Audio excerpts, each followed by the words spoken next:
What happens when a struggling single father's split-second decision to save a drowning stranger changes both their lives forever? Tonight, I'm sharing the incredible true story of Daniel Carter and Elena Chen, a tale of courage, love, and destiny that began with a car crash and ended with an empire transformed. Stay with me until the very end, and don't forget to comment your city below so I can see how far this story has traveled across the world. The windshield wipers of Daniel Carter's beat-up Honda Civic fought a losing battle against the torrential rain as he navigated the winding road toward Pleasant Valley Bridge. It was nearly midnight on a Tuesday in October, and the storm had been building for hours, turning what should have been a simple grocery run into a white-knuckle drive through sheets of water that seemed to fall sideways in the howling wind. Daniel's calloused hands gripped the steering wheel tighter as he thought about the empty refrigerator waiting at home and the two little girls who would wake up hungry in just a few hours. Emma, 7 years old, with pigtails that never stayed straight, and Sophie, barely 5, with gap-toothed grins that could light up the darkest room. They were his entire world had been ever since their mother walked out 3 years ago, leaving nothing but a note on the kitchen counter and the lingering scent of her perfume. "Daddy works too much," she had written in her careful script. "I can't do this anymore. They're better off without me." Better off. The words still stung like a slap across the face every time he remembered them. How could anyone be better off without their mother? But Daniel had learned to push those thoughts away, to focus on what mattered, keeping his daughters fed, clothed, and loved. Even if it meant working double shifts at the construction site, even if it meant grocery shopping at midnight, because it was the only time the store had marked down prices on the expired items he could actually afford. The plastic bags in his back seat rustled with every turn. Generic cereal, day-old bread, a small container of milk that would have to last until Friday's paycheck. It wasn't much, but it would get them through another few days. It always did, somehow. Lightning split the sky ahead, illuminating the bridge that stretched across the Clearwater River like a steel spine against the storm. The bridge was old, built in the 1960s, when the town had dreams of becoming something bigger than it was. Now it mostly served as a reminder of promises broken and potential unfulfilled, much like Daniel himself. He was thinking about Emma's upcoming school project, something about family trees that made his chest tight with worry about how to explain the missing branches, when he saw the headlights. They appeared suddenly in his rearview mirror, weaving erratically across the rain-slicked asphalt. The car was moving too fast for the conditions, much too fast, and Daniel felt his stomach drop as he realized the driver was going to lose control. "Come on," he muttered, easing his own vehicle toward the shoulder. "Slow down, you idiot." But the black Mercedes behind him didn't slow down. If anything, it seemed to accelerate, hydroplaning across the bridge's surface like a bullet skipping across water. Daniel watched in horror as the luxury sedan fishtailed once, twice, then spun completely around before slamming sideways into the bridge's concrete barrier. The impact was tremendous, a sound like thunder and breaking glass that cut through even the storm's fury. Sparks flew as metal scraped against stone, and then, in a moment that would replay in Daniel's nightmares for years to come, the barrier gave way. The Mercedes flipped over the edge of the bridge and disappeared into the churning darkness below. For a heartbeat, Daniel sat frozen behind the wheel of his Honda, rain hammering against his windshield, his mind struggling to process what he had just witnessed. Then training kicked in, not from any formal rescue course, but from 28 years of being the kind of man who ran toward trouble instead of away from it. He slammed on his brakes and pulled over, hazard lights flashing as he grabbed his cell phone and dialed 911 with shaking fingers. 911, what's your emergency? There's been an accident on Pleasant Valley Bridge. Daniel shouted over the storm. A car went over the side into the river. I need police, fire department, ambulance, everything you've got. Sir, are you injured? Are you in a safe location?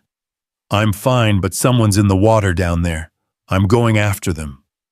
Sir, please do not attempt a rescue. Emergency personnel are en route. Daniel ended the call and shoved the phone into his pocket. Emergency personnel were at least 15 minutes away, maybe more in this weather. Whoever was in that car didn't have 15 minutes. He burst out of his Honda into the howling storm, immediately soaked to the skin by rain that felt like ice water. The wind nearly knocked him off his feet as he stumbled to the broken section of barrier and peered over the edge. The Clearwater River was living up to its name in reverse tonight. The water was black as oil and moving fast, swollen by hours of rainfall. Somewhere in that churning chaos was a car, and inside that car was a human being who was probably unconscious and definitely drowning. Daniel didn't hesitate. He kicked off his work boots and shrugged out of his heavy jacket, then climbed over what remained of the barrier. The drop was maybe 30 feet, not enough to kill him, but certainly enough to break bones if he hit wrong. Below, he could just make out the dark shape of the Mercedes, already half submerged and sinking fast. Emma Sophie, he whispered, thinking of his daughters sleeping safely in their beds. Daddy's got to help someone. And then he jumped. The impact with the water drove the breath from his lungs in an explosive gasp. The river was even colder than he had expected, so cold it felt like being stabbed with 1,000 icy needles. The current immediately grabbed him, trying to drag him downstream, but Daniel was strong from years of construction work. He fought against the flow, swimming hard toward the sinking car.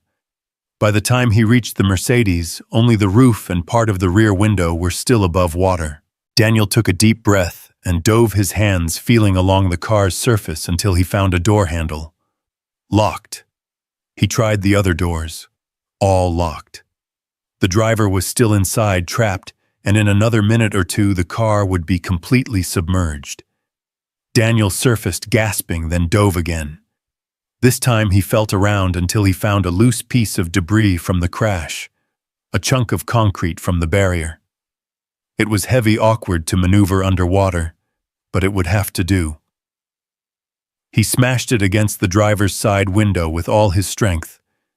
The safety glass spiderwebbed, but held. Again. Again.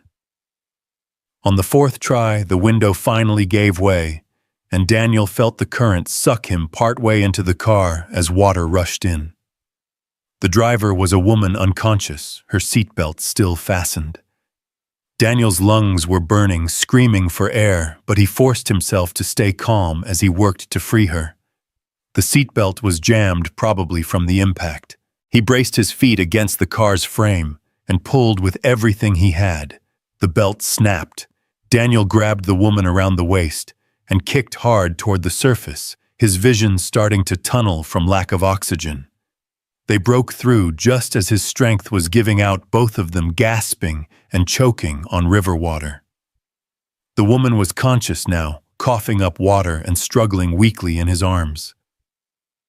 "It's okay," Daniel shouted over the storm.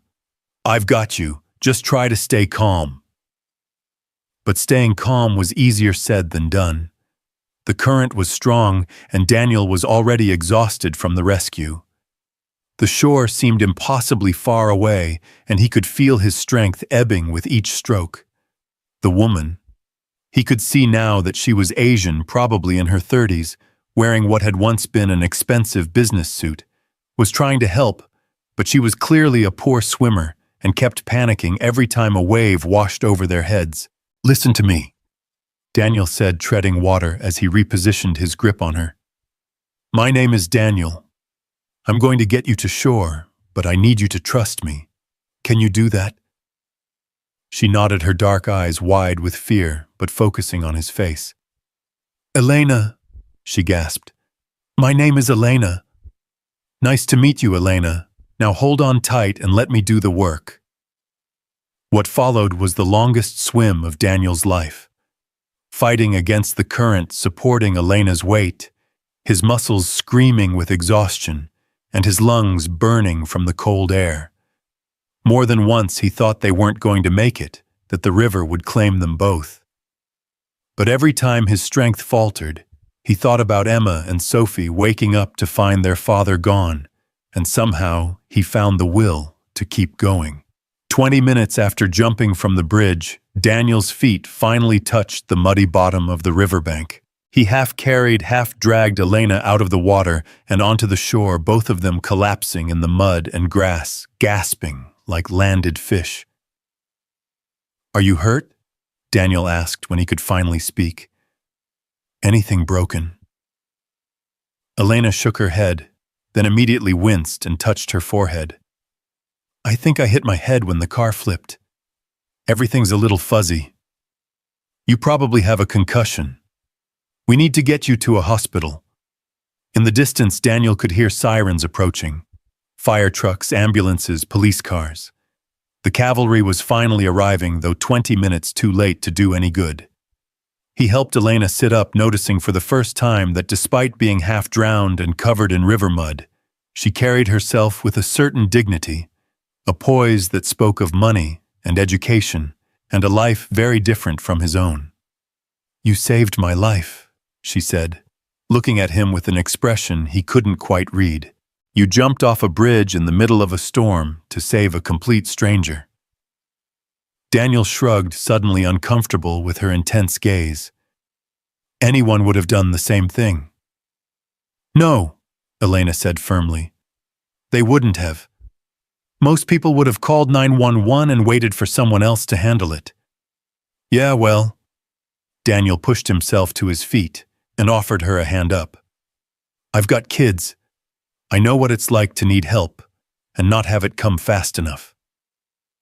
The first responders found them there on the riverbank, a construction worker in soaked clothes and a businesswoman in a ruined designer suit, both looking like survivors of a shipwreck. The paramedics immediately took charge, checking Elena for signs of serious injury, while the police peppered Daniel with questions about what he had witnessed. "The car was hydroplaning," he explained for the third time to a young officer with a mustache who looked like he'd rather be anywhere else. "Lost control, hit this barrier, went over. I called it in and then went after the driver." "That was incredibly dangerous, sir. You could have been killed." "So could she if I'd waited for you guys to show up." The officer frowned at the implied criticism, but didn't argue.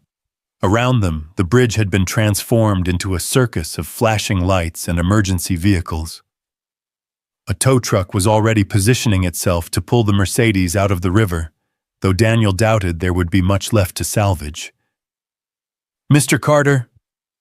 One of the paramedics approached him with a blanket and a concerned expression. "We'd like you to come to the hospital, get checked out. You've been in cold water for an extended period, and we want to make sure you don't have hypothermia." Daniel was about to refuse.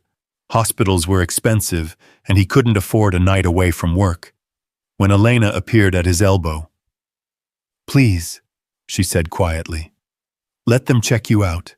Consider it a personal favor." There was something in her tone, a subtle authority, that made it clear she was used to having her requests honored. Daniel found himself nodding before he'd really made a conscious decision. "All right, but I need to call someone first, let them know I'll be late." He pulled out his waterlogged phone, which was completely dead, and felt a moment of panic. Mrs. Rodriguez, the elderly neighbor who watched his girls when he had to work late, would be worried sick if he didn't show up by morning. "Here." Elena handed him her own phone, which had somehow survived the crash in a waterproof case. "Use mine." Mrs. Rodriguez answered on the second ring, her voice thick with sleep. "Hello.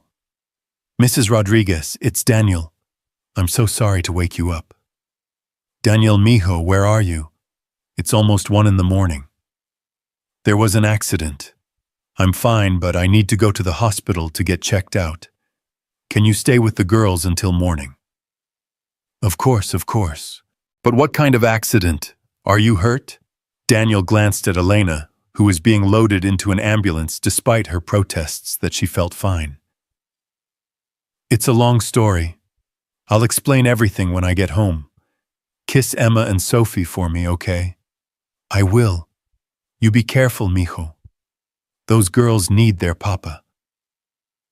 After he hung up, Daniel stood in the rain for a moment, suddenly feeling the full weight of what had just happened. He had risked everything. His life, his daughter's future, for a stranger. It had been instinct, pure and simple, but now that the adrenaline was wearing off, he was beginning to understand just how close he had come to making Emma and Sophie orphans. "Mr. Carter," the paramedic was waiting by the second ambulance. "Ready to go." Daniel took one last look at the broken bridge barrier, at the churning river below, at the place where two lives had intersected in the most dramatic way possible. Then he climbed into the ambulance and let them take him away from the scene of what would turn out to be the most important night of his life.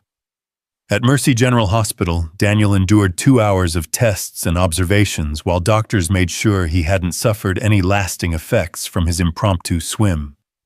His core body temperature was low, but not dangerously so, and aside from some cuts and bruises from the debris in the river, he was pronounced fit to go home. Elena was in the room next door, and through the thin walls he could hear her on the phone with someone, her voice crisp and authoritative despite the late hour. "I don't care what time it is in Tokyo, James. Wake him up. No, I'm fine, but my car is at the bottom of a river, and I need transportation. A helicopter. In this weather, are you insane? Fine, send a car. Something with 4-wheel drive." A knock on Daniel's door interrupted his eavesdropping. Elena entered looking remarkably composed for someone who had nearly drowned 3 hours earlier. She had changed out of her ruined suit into green hospital scrubs, and her long black hair was pulled back in a simple ponytail, but she still carried herself with that unmistakable air of authority. "How are you feeling?" she asked. "Like I went swimming in a washing machine," Daniel admitted. "You, better than I have any right to." She sat down in the visitor's chair, studying his face with those intense dark eyes. "The doctor says you saved my life twice tonight." "Twice, once by pulling me out of the car and once by getting me to shore. He said if you'd left me in the water even a few more minutes, I would have gone into shock and drowned anyway." Daniel shifted uncomfortably. "I just did what anyone would do." "We've already established that's not true." Elena leaned forward. "I want to do something for you, to show my gratitude." "That's not necessary. It is to me." Her tone brooked no argument. "I'm Elena Chen, by the way. We were properly introduced in the water, but I don't think either of us was thinking clearly at the time." The name meant nothing to Daniel, but something in the way she said it suggested it should. "Okay. Elena Chen. Nice to meet you properly this time. I'm the CEO of Chen Industries. We're a medical technology company based in San Francisco, but we have operations all over the world. Tonight, when my car went off that bridge, I was on my way back from a meeting with some potential investors in the next town over." Daniel nodded politely, though he had no idea why she was telling him this. Rich lady, fancy car, important meetings. It was a world as foreign to him as Mars. "What I'm trying to say," Elena continued, "is that I'm in a position to help you, to really help you. Whatever you need, money, a job, education for your daughters, I can make it happen." The offer hung in the air between them like a live wire. Daniel felt his pulse quicken, then forced himself to slow down and think. This was how fairy tales started, wasn't it? Poor man saves rich woman transforms poor man's life. But Daniel had learned the hard way that nothing in life was free, and offers that seemed too good to be true usually were. "That's very generous," he said carefully, "but I don't need charity." Elena's expression didn't change, but something flickered in her eyes. "It's not charity. It's payment for a debt. You risked your life for mine. In some cultures, that creates a bond between people, an obligation that can't be discharged with a simple thank you. This isn't some culture. This is Pleasant Valley, Indiana, where we help people because it's the right thing to do, not because we expect payment." "And that," Elena said quietly, "is exactly why I want to help you." Before Daniel could respond, a knock on the door interrupted them. A young man in an expensive suit entered carrying a briefcase and looking harried, despite the early hour. "Miss Chen, thank God you're all right. I came as soon as I got your message. The car is waiting outside." "Thank you, Marcus." Elena stood up suddenly, all business. "Mr. Carter, this is my assistant, Marcus Wong. Marcus, this is Daniel Carter, the man who saved my life tonight." Marcus turned to Daniel with obvious surprise, taking in his hospital scrubs and working man's hands. "Mr. Carter, Ms. Chen told me what you did. That was extraordinary." Daniel shrugged. It was what needed doing. Elena picked up her purse. Somehow it had survived the crash along with her phone, and pulled out a business card. "Mr. Carter, I'm going back to San Francisco tomorrow, but I'll be in touch. Please think about what I said." She handed him the card, her fingers brushing his for just a moment. The card was elegant, embossed, the kind of thing Daniel had never owned in his life. "And Mr. Carter, thank you for everything." Then she was gone, leaving behind only the faint scent of hospital soap and the lingering impression of a woman accustomed to getting what she wanted. Daniel looked down at the business card in his hand.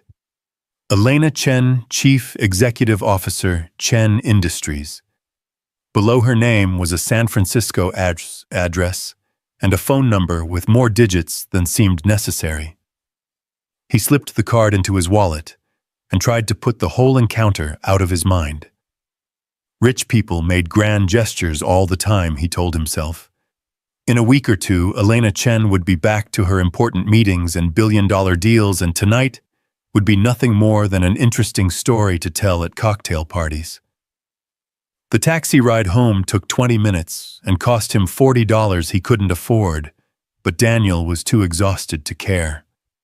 The storm had finally broken, leaving behind a cool, clear dawn that made the previous night feel like a dream. As they pulled up to his small rental house on Maple Street, Daniel could see Mrs. Rodriguez's silhouette in the kitchen window, probably making coffee and worrying about him. The house was tiny. 2 bedrooms, 1 bathroom, a kitchen that barely fit a table for 3. The rent was cheap because the neighborhood was rough, and the house needed work Daniel couldn't afford to have done. But it was home, and it was theirs, and as he walked up the cracked sidewalk to the front door, Daniel felt a familiar surge of fierce protectiveness for the life he had built here. Mrs. Rodriguez met him at the door, her round face creased with concern. "Mijo, you look terrible. What happened?" "Car accident on the bridge," Daniel said, which was technically true. "Someone went into the river. I helped pull them out." "Dios mío." Mrs. Rodriguez crossed herself. "You could have been killed." "But I wasn't, and neither was she." "She..." Daniel realized he had revealed more than he intended. "The driver. She's fine. Everyone's fine." Mrs. Rodriguez studied his face with the penetrating gaze of a woman who had raised 6 children and buried 2 husbands. "There's more to this story. There always is. But right now I just want to see my girls." Emma and Sophie were asleep in the room they shared, curled up together in Emma's twin bed like puppies. Daniel stood in the doorway for a long moment, watching their steady breathing, feeling his heart constrict with love and terror in equal measure. What if he hadn't made it out of the river? What if Mrs. Rodriguez had to wake them up this morning and tell them their father was never coming home? Emma stirred as if sensing his presence, opening sleepy brown eyes that were exactly like her mother's. "Daddy." "Hey, baby girl, sorry I'm late." "You smell like the river," Sophie mumbled without opening her eyes. "I had to help someone who fell in the water." Emma sat up, instantly alert. "Did you save them?" "Yeah, sweetheart. I saved them." "Like a superhero." Daniel smiled and sat down on the edge of the bed. "Not like a superhero, just like a daddy who knows how to swim." But even as he said it, Daniel could feel Elena Chen's business card in his wallet, a small rectangle of possibility that seemed to burn against his hip. Maybe, just maybe, this time the fairy tale was real. Outside, the sun was rising over Pleasant Valley, painting the sky in shades of gold and pink. It was going to be a beautiful day. 3 days passed before Daniel heard from Elena Chen. Again, 3 days during which he almost convinced himself the entire encounter had been some kind of fever dream brought on by too much cold river water and hospital antiseptic. He went back to work at the construction site, enduring the good-natured ribbing from his crew about his midnight swim, and tried to fall back into the familiar rhythm of early mornings, hard labor, and grocery store dinners. But the business card remained in his wallet, and sometimes when he was operating the excavator or mixing concrete, he would catch himself thinking about Elena's intense dark eyes and the way she had spoken about obligation and debt. Rich people didn't really follow through on dramatic promises made in hospital rooms, did they? That was the stuff of movies and romance novels, not real life in Pleasant Valley, Indiana. Daniel was proven wrong on Thursday morning at exactly 7:42 a.m. as he was pouring cereal into bowls for Emma and Sophie before school. The knock on his front door was firm, authoritative, the kind of knock that suggested the person on the other side was accustomed to having doors opened quickly. "Daddy, someone's here," Sophie announced unnecessarily, her mouth full of generic cornflakes. "I can hear that, sweetheart." Daniel wiped his hands on a dish towel and went to answer the door, expecting to find Mrs. Rodriguez, or maybe the landlord, with another complaint about the broken garbage disposal. Instead, he found himself face to face with Marcus Wong, Elena's assistant, looking impeccable in another expensive suit despite the early hour. Behind him, parked on the cracked asphalt of Maple Street, like visitors from another planet, were 2 black SUVs with tinted windows. "Mr. Carter," Marcus said with a polite smile. "Good morning. I hope we're not calling too early." Daniel glanced past Marcus at the SUVs, his construction worker instincts automatically cataloging escape routes and potential threats. "Who's we?" "Ms. Chen would very much like to speak with you if you have a moment. She's waiting in the car." Daniel's mind raced. Elena was here. In Pleasant Valley on his street. My daughters are about to leave for school. I need to get them ready and, of course, well, we can wait." The rear door of the first SUV opened and Elena stepped out onto the sidewalk. She looked different in daylight, less like the half-drowned businesswoman he had pulled from the river, and more like what she actually was, a woman of immense power and influence. Her navy blue suit probably cost more than Daniel made in 3 months. Her heels clicked authoritatively on the pavement, and her long black hair was swept back in an elegant chignon that made her look like she belonged on the cover of Fortune magazine. But her eyes were the same, intelligent, determined, and focused entirely on him. "Daniel," she said, and somehow the way she spoke his name made it sound more important than it had ever sounded before. "Thank you for seeing me." "I haven't exactly seen you yet," Daniel replied, acutely aware of his own appearance. Paint-stained work clothes, steel-toed boots, hands that would never look clean no matter how much he scrubbed them. "What are you doing here?" "Fulfilling a promise." Before Daniel could respond, Emma appeared at his elbow, her backpack slung over one shoulder and her math homework clutched in her free hand. She looked up at Elena with the frank curiosity that only 7-year-olds possessed. "Are you the lady my daddy saved from the river?" Elena's expression softened immediately, the corporate mask slipping, to reveal something warmer underneath. "I am." "You must be Emma." Emma's eyes widened. "How did you know my name?" "Your father told me about you, about how smart you are, and how you help take care of your little sister." "Sophie's not that little," Emma said loyally. "She can tie her own shoes and everything." As if summoned by her name, Sophie bounced into view, her backpack hanging off one shoulder and her shoes on the wrong feet. She stopped short when she saw Elena, then whispered loudly to Daniel, "Daddy, why is there a princess on our street?" Elena laughed, a genuine sound that transformed her entire face. "I like your daughters, Daniel. They have good instincts." "Princess," Sophie repeated, delighted by Elena's laugh.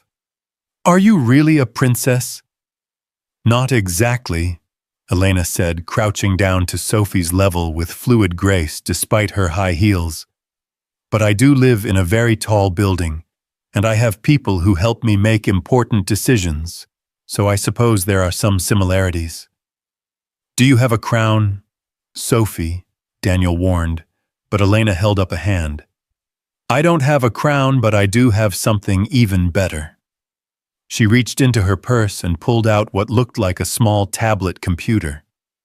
"This can show me pictures of anywhere in the world, and I can talk to people on the other side of the planet with it." Both girls crowded closer, fascinated.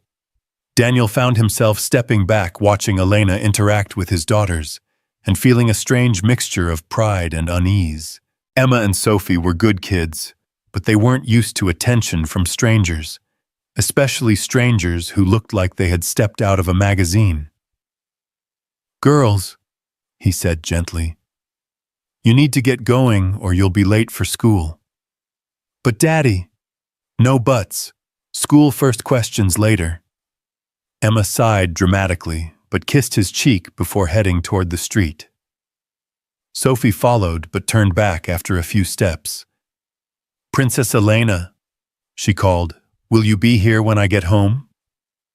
Elena glanced at Daniel, a question in her eyes. "That depends on your father." After the girls had disappeared around the corner toward the bus stop, Daniel found himself alone with Elena and Marcus on his tiny front porch. The contrast between his modest rental house and the luxury SUVs parked outside was almost comical, like someone had accidentally mixed up the sets for 2 different movies. "You didn't have to come all this way," Daniel said. "A phone call would have been fine. Some conversations are better had in person." Elena's tone was businesslike again, but not unkind. "May we come in? What I have to discuss with you might take a while." Daniel hesitated.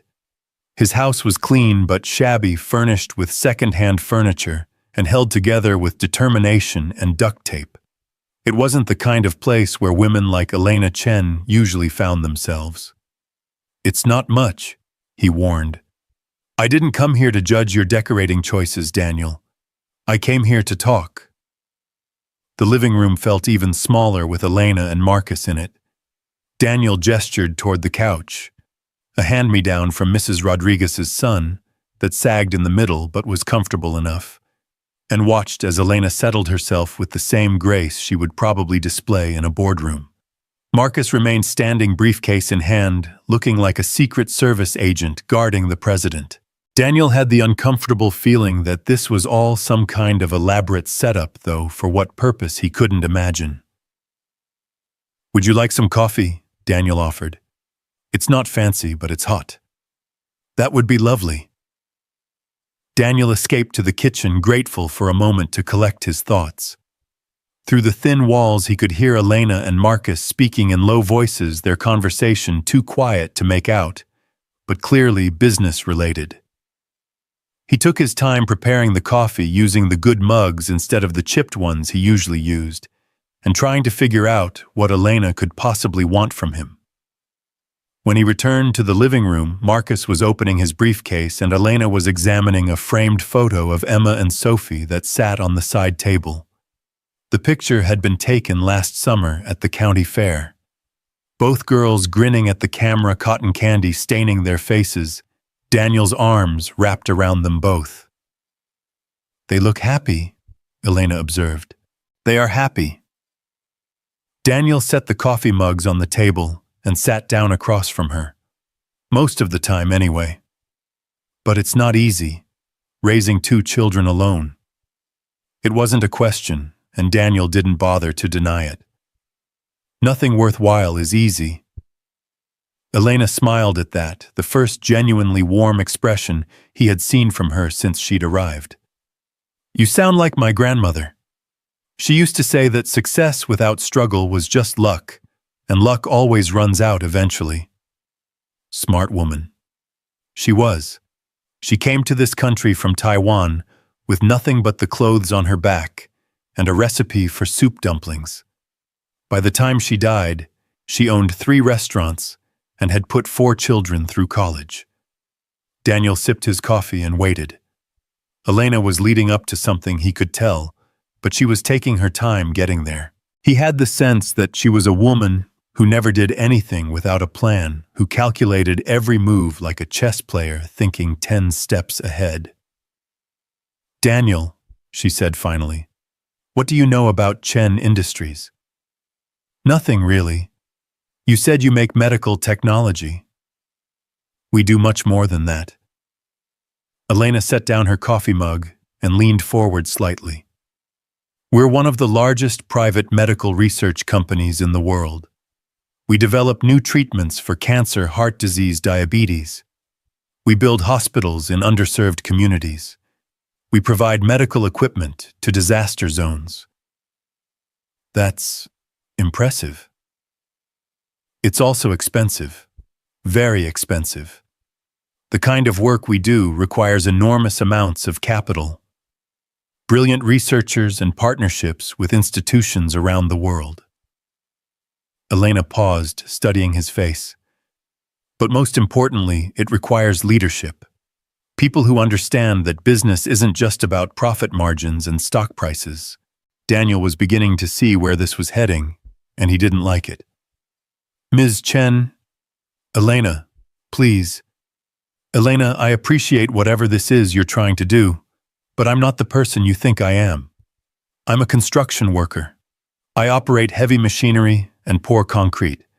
I don't know anything about medical research or running companies." "You're right," Elena said calmly. "You don't know anything about those things. But you know something much more valuable. Which is, you know how to make decisions under pressure. You know how to assess risk and act quickly when lives are at stake. You understand the difference between what's profitable and what's right." Elena's voice grew more intense as she spoke. "3 nights ago, you jumped off a bridge to save a stranger. You risked everything, your life, your daughter's future, for someone you had never met. Do you have any idea how rare that is?" Daniel shifted uncomfortably. "Anyone would have..." "No, they wouldn't have. I've done research since that night, Daniel. I've looked into similar situations and the statistics are sobering.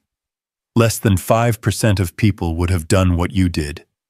Most would have called for help and waited." "So what are you saying? That because I can swim, I should be running a medical company?" Elena laughed, but it wasn't a mocking sound. "I'm saying that because you have the kind of moral compass that doesn't bend under pressure. You're exactly the type of person I need working with me." Marcus cleared his throat gently and handed Elena a folder from his briefcase.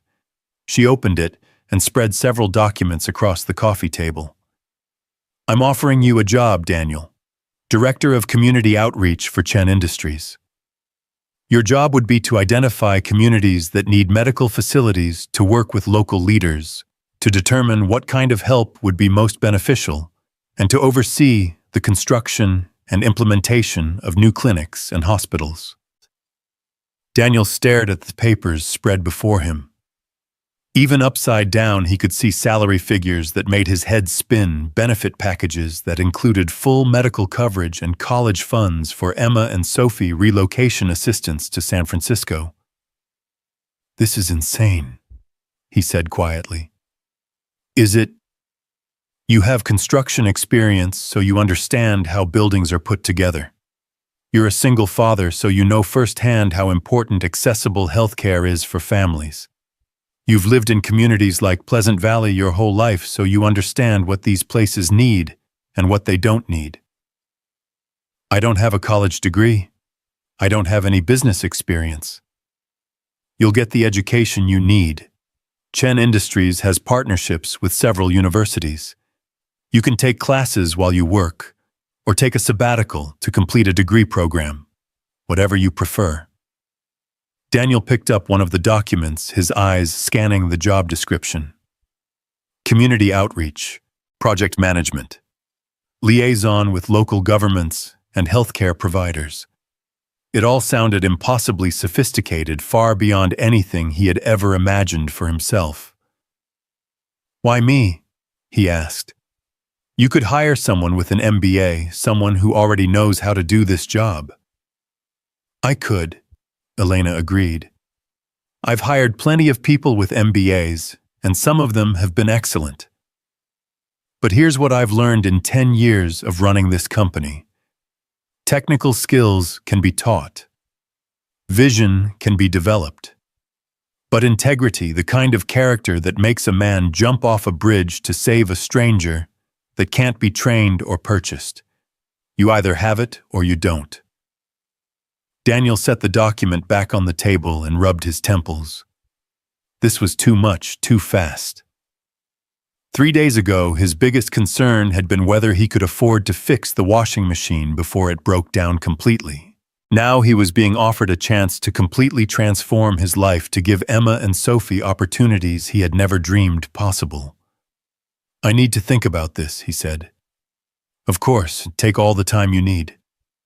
Elena began gathering the documents back into the folder. "But I hope you'll consider something. Your daughters are watching you, Daniel. They're learning from your example about what's possible in life, about how far determination and hard work can take someone. What kind of lesson do you want to teach them?" The question hit Daniel like a physical blow. Emma and Sophie were watching him, had been watching him every day since their mother left. They had seen him work 2 jobs to keep them fed and housed, had seen him fall asleep at the kitchen table over bills he couldn't quite afford to pay. They had learned from his example that life was about survival, about making do with less, about keeping your head down and your expectations low. But what if there was another way? What if he could show them that sometimes when opportunity knocked, you had the courage to answer, "There's something else." Elena said, her voice softer now. "A more immediate concern. I've been thinking about what you told me that night, about how you were coming home from grocery shopping when you saw my accident." Daniel nodded warily. "It was midnight on a Tuesday, Daniel. You were buying groceries at midnight because that's when they mark down the prices on items that are about to expire." The observation stung because it was true, and because it revealed just how carefully Elena had been analyzing his situation. Daniel felt his defenses rising. "There's nothing wrong with being careful with money. You're absolutely right. But there's a difference between being careful and being desperate." Elena's tone was gentle but direct. "I've done some research into your situation, Daniel. I know about the medical bills from when Sophie had pneumonia last winter. I know your ex-wife doesn't pay child support. I know you're working 60-hour weeks just to stay afloat. You investigated me." Daniel's voice was sharper than he intended. "I protected myself," Elena corrected. When someone saves your life, you want to know who they are. But what I found wasn't a background check. It was a man who's been quietly heroic every day for 3 years, not just for one dramatic moment on a bridge. Daniel stood up abruptly, pacing to the window that looked out on Maple Street. Outside, Mrs. Rodriguez was hanging laundry on her line, and the mailman was making his rounds. Normal life, ordinary problems, familiar struggles, the life he knew how to navigate. "This is all happening too fast," he said. "4 days ago, I didn't even know you existed." "I understand, but sometimes life doesn't give us the luxury of making decisions on our own timeline." Elena rose and joined him at the window. "Can I tell you something about myself, Daniel? Something I don't usually share in job interviews." He turned to look at her, surprised by the personal turn in the conversation. 5 years ago, I almost died in a climbing accident in Nepal. I was attempting to summit a peak that had never been climbed by a woman, and I fell into a crevasse. For 16 hours, I lay at the bottom of that ice cave, both legs broken, certain I was going to die alone on a mountain nobody had ever heard of.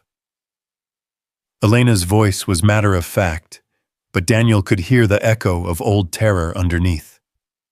"A Sherpa named Pemba found me.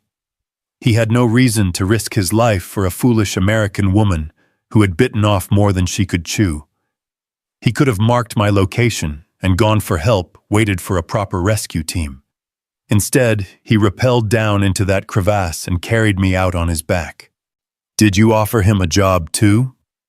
Daniel asked, then immediately regretted the sarcasm. But Elena smiled. "Actually, yes. Pemba is now the head of our disaster relief operations in Southeast Asia. He's saved more lives in the past 5 years than I can count." She turned away from the window to face him directly. "The point is, Daniel, that when someone saves your life, it changes you. It makes you see the world differently. Pemba didn't just pull me out of a hole in the ice. He showed me what courage really looks like, what selflessness really means. And I knew I wanted that kind of person working alongside me." Daniel felt some of his resistance crumbling. There was something in Elena's voice, a sincerity that cut through all the corporate polish and expensive suits. She wasn't offering him charity or trying to assuage some rich person's guilt. She genuinely believed he had something valuable to contribute. "What would happen to my girls?" he asked. "If I took this job, if we moved to San Francisco, they would have access to some of the best schools in the country. Emma could study advanced mathematics, science, whatever interests her. Sophie could take dance classes, art classes, music lessons. They would grow up in a city full of museums and theaters and opportunities you can't even imagine yet." It was a seductive vision, and Daniel felt himself wanting to believe it was possible. But wanting something and being able to achieve it were two very different things. "I don't know if I can do this," he admitted. "I don't know if I'm smart enough or sophisticated enough to work in your world." "Intelligence and sophistication aren't the same thing," Elena said firmly. "You solved a life-or-death problem in under 30 seconds on that bridge. You assessed the situation, calculated the risks, and executed a plan that saved 2 lives. That's the kind of thinking I need." Marcus cleared his throat again, glancing at his watch. "Ms. Chen, we do have the conference call with the Tokyo office in an hour." Elena nodded, but didn't move away from the window. "Daniel, I'm not asking you to decide right now. Take the weekend. Think it over. Talk to your daughters if you want. But consider this, On. What's the worst that could happen if you try? If it doesn't work out, you can always come back to Pleasant Valley. Your life here will still awaiting. And what's the best that could happen?" Elena's smile was radiant. "You could help save thousands of lives. You could show Emma and Sophie that their father is capable of extraordinary things. You could discover that the man who jumped off a bridge to save a stranger is capable of much more than he ever imagined. After Elena and Marcus left, Daniel found himself sitting alone in his living room staring at the business card he had pulled from his wallet. The house felt different somehow, as if Elena's presence had changed the very air inside it. Through the walls he could hear Mrs. Rodriguez's television and the distant sound of construction from the new subdivision going up across town. This was his world, small, familiar, manageable. He knew every crack in the sidewalk, every neighbor's story, every shortcut to every place that mattered. Emma and Sophie were happy here, rooted in a community that had watched them grow up. Was it fair to uproot them for his own ambitions? But then he thought about the job Elena had described, about the clinics and hospitals that could be built, the communities that could be helped. He thought about Emma asking why some people had so much while others had so little, and Sophie's questions about why the doctor cost so much money when she had strep throat. Maybe this wasn't about his ambitions at all. Maybe it was about using the skills he had developed, problem-solving, quick thinking, the ability to work with his hands and his heart, in service of something larger than himself. The sound of the school bus rumbling down Maple Street interrupted his thoughts. Emma and Sophie would be home soon, full of questions about the princess who had visited their house and stories about their day at school. Tonight he would make them dinner and help them with their homework and read them bedtime stories, just like always. But tomorrow, maybe he would start imagining a different kind of future, one that began with a leap of faith off a bridge and led to places he couldn't even picture yet. The business card felt warm in his hand, like a promise waiting to be kept. The conversation with Emma and Sophie that evening proved to be more complicated than Daniel had anticipated. He waited until after dinner, after homework was finished and the dishes were cleared, before sitting them down on the sagging couch where Elena had made her extraordinary offer just hours earlier. "Girls, I need to talk to you about something important." He began, his hands fidgeting with the business card he still carried in his pocket. "About the lady who came to visit today."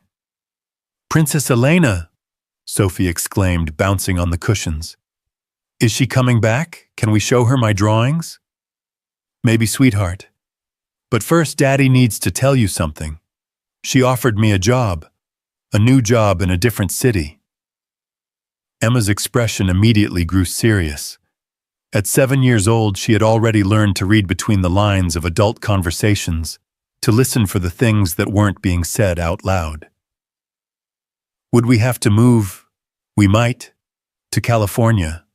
It's very far away." "How far?" Sophie asked. "About as far as you can go and still be in America." The room fell quiet except for the hum of the old refrigerator in the kitchen and the distant sound of Mrs. Rodriguez's television through the thin walls. Daniel watched his daughters process this information, saw Emma's protective instincts kick in as she automatically moved closer to Sophie. "Would we ever come back?" Emma asked carefully. "I don't know, baby. Maybe to visit." "What about Mrs. Rodriguez? And my teacher, Ms. Patterson? And the library?" Daniel felt his heart constrict. These were exactly the questions he had been dreading, the ones that made him wonder if he was being selfish even to consider Elena's offer. Emma and Sophie had already lost their mother. Was it fair to ask them to give up everything else familiar too? "There would be new teachers in California," he said gently. "New libraries, new friends." "But I like my friends here," Sophie said, her lower lip beginning to tremble. "I like Tommy from down the street, and I like playing in our backyard." "I know you do, sweetheart. This is a big decision, and Daddy hasn't made up his mind yet. I wanted to talk to you first to see how you felt about it." Emma had been quiet, thinking with the intensity that sometimes made her seem much older than her 7 years. Finally, she looked up at Daniel with those serious brown eyes that reminded him so much of her mother. Is it because we don't have enough money? She asked.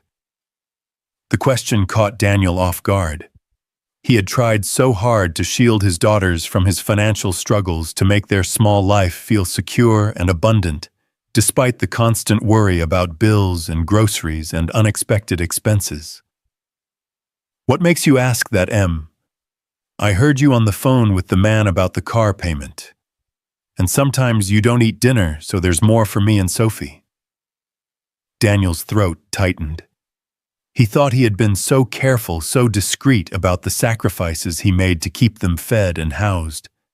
But children noticed everything filed away, every worried expression and every skipped meal. It's not just about money, he said, though that wasn't entirely true. The lady I helped, Elena, she thinks I could do important work. Help people who need hospitals and doctors. Like when Sophie was sick with pneumonia, Emma asked. Yes, like that. Sophie perked up at the mention of her illness from the previous winter, when her fever had spiked so high that Daniel had spent 3 terrifying days in the hospital with her watching machines monitor her breathing and praying to a God he wasn't sure he believed in. Will there be doctors in California? Sophie asked. Lots of doctors. Some of the best doctors in the world. What if I get pneumonia again? Then you'll get the best care possible, Daniel promised. Emma was still thinking, her small face scrunched up in concentration. Daddy, do you want to take this job? It was a simple question, but it cut right to the heart of everything Daniel had been wrestling with since Elena walked out of his house that morning. Did he want it? The honest answer was more complicated than yes or no. He wanted the security it would provide for his daughters. He wanted the chance to give them opportunities he had never dreamed possible. He wanted to stop lying awake at 3 in the morning, calculating and recalculating whether he could afford to fix the washing machine, or buy new winter coats, or pay for Sophie's asthma inhaler. But he also wanted it for himself, and that scared him. He wanted to find out if Elena was right, if the man who had jumped off a bridge possessed skills and qualities that could be useful in a larger context. He wanted to discover whether Daniel Carter was capable of more than survival. I think I do, he said honestly, but not if it would make you girls unhappy. We could try it, Emma said slowly. And if we don't like it, we could come back, right? Right. Sophie climbed into Daniel's lap, wrapping her small arms around his neck. Will Princess Elena be our friend in California? I think she'd like that very much. That night, after the girls were asleep, Daniel sat at his kitchen table with Elena's business card and his cell phone, staring at the number he was supposed to call. It was nearly 10 o'clock, probably too late to make such an important phone call, but he found himself dialing anyway. Elena answered on the second ring, as if she had been waiting by the phone. Daniel, is everything all right? I'm sorry to call so late. I know you're probably busy. Never too busy for you. Have you made a decision? Daniel took a deep breath. I want to say yes, but I need to know more about the practical details. Where we would live, what kind of schools the girls would attend, that sort of thing. Of course. Why don't you come to San Francisco next weekend, you and the girls? I can show you around, let you see what the city has to offer. No pressure, just information. I can't afford plane tickets to California. That's what corporate credit cards are for. Marcus will handle all the arrangements. Daniel hesitated. Accepting the trip felt like crossing a line, like admitting he was seriously considering upending his entire life for a woman he barely knew. Daniel, Elena's voice was gentle. Sometimes you have to take a leap of faith. You've already proven you're good at that. All right, we'll come. Excellent. I'll have Marcus call you tomorrow with the details.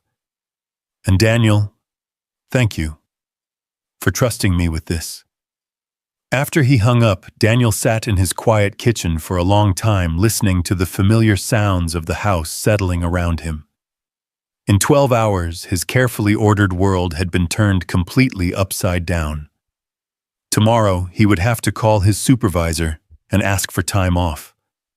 He would have to tell Mrs. Rodriguez they were going away for the weekend. He would have to start imagining a future that looked nothing like the present. But for now, he just sat in the darkness and tried to believe that sometimes fairy tales came true. The flight to San Francisco was the first time Emma and Sophie had ever been on an airplane, and their excitement was infectious. Daniel found himself relaxing as he watched them press their faces to the small window, marveling at the clouds below and the toy-like cities spread out beneath them. "Look, Daddy." Sophie breathed her nose, leaving smudges on the glass. "Everything looks so little."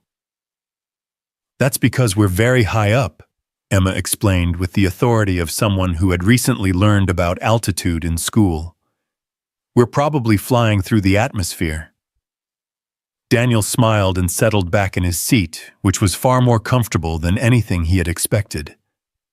Elena had arranged for first-class tickets, despite his protests that Coach would be fine. Everything about this trip felt surreal, from the leather seats to the flight attendant, who offered them warm towels and fancy snacks. Marcus met them at the airport in yet another black SUV, greeting the girls with the kind of patient charm that suggested he had experience dealing with children. As they drove through the city, Daniel found himself staring out the window at a landscape that might as well have been on another planet. San Francisco was nothing like Pleasant Valley. The hills rose and fell like frozen waves lined with houses that clung to impossible angles.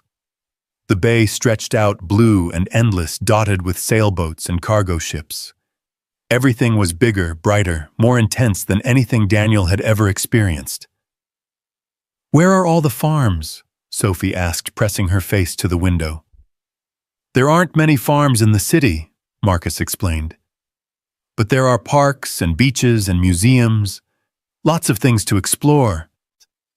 They were staying at a hotel near the waterfront, in a suite that was larger than Daniel's entire house back in Pleasant Valley.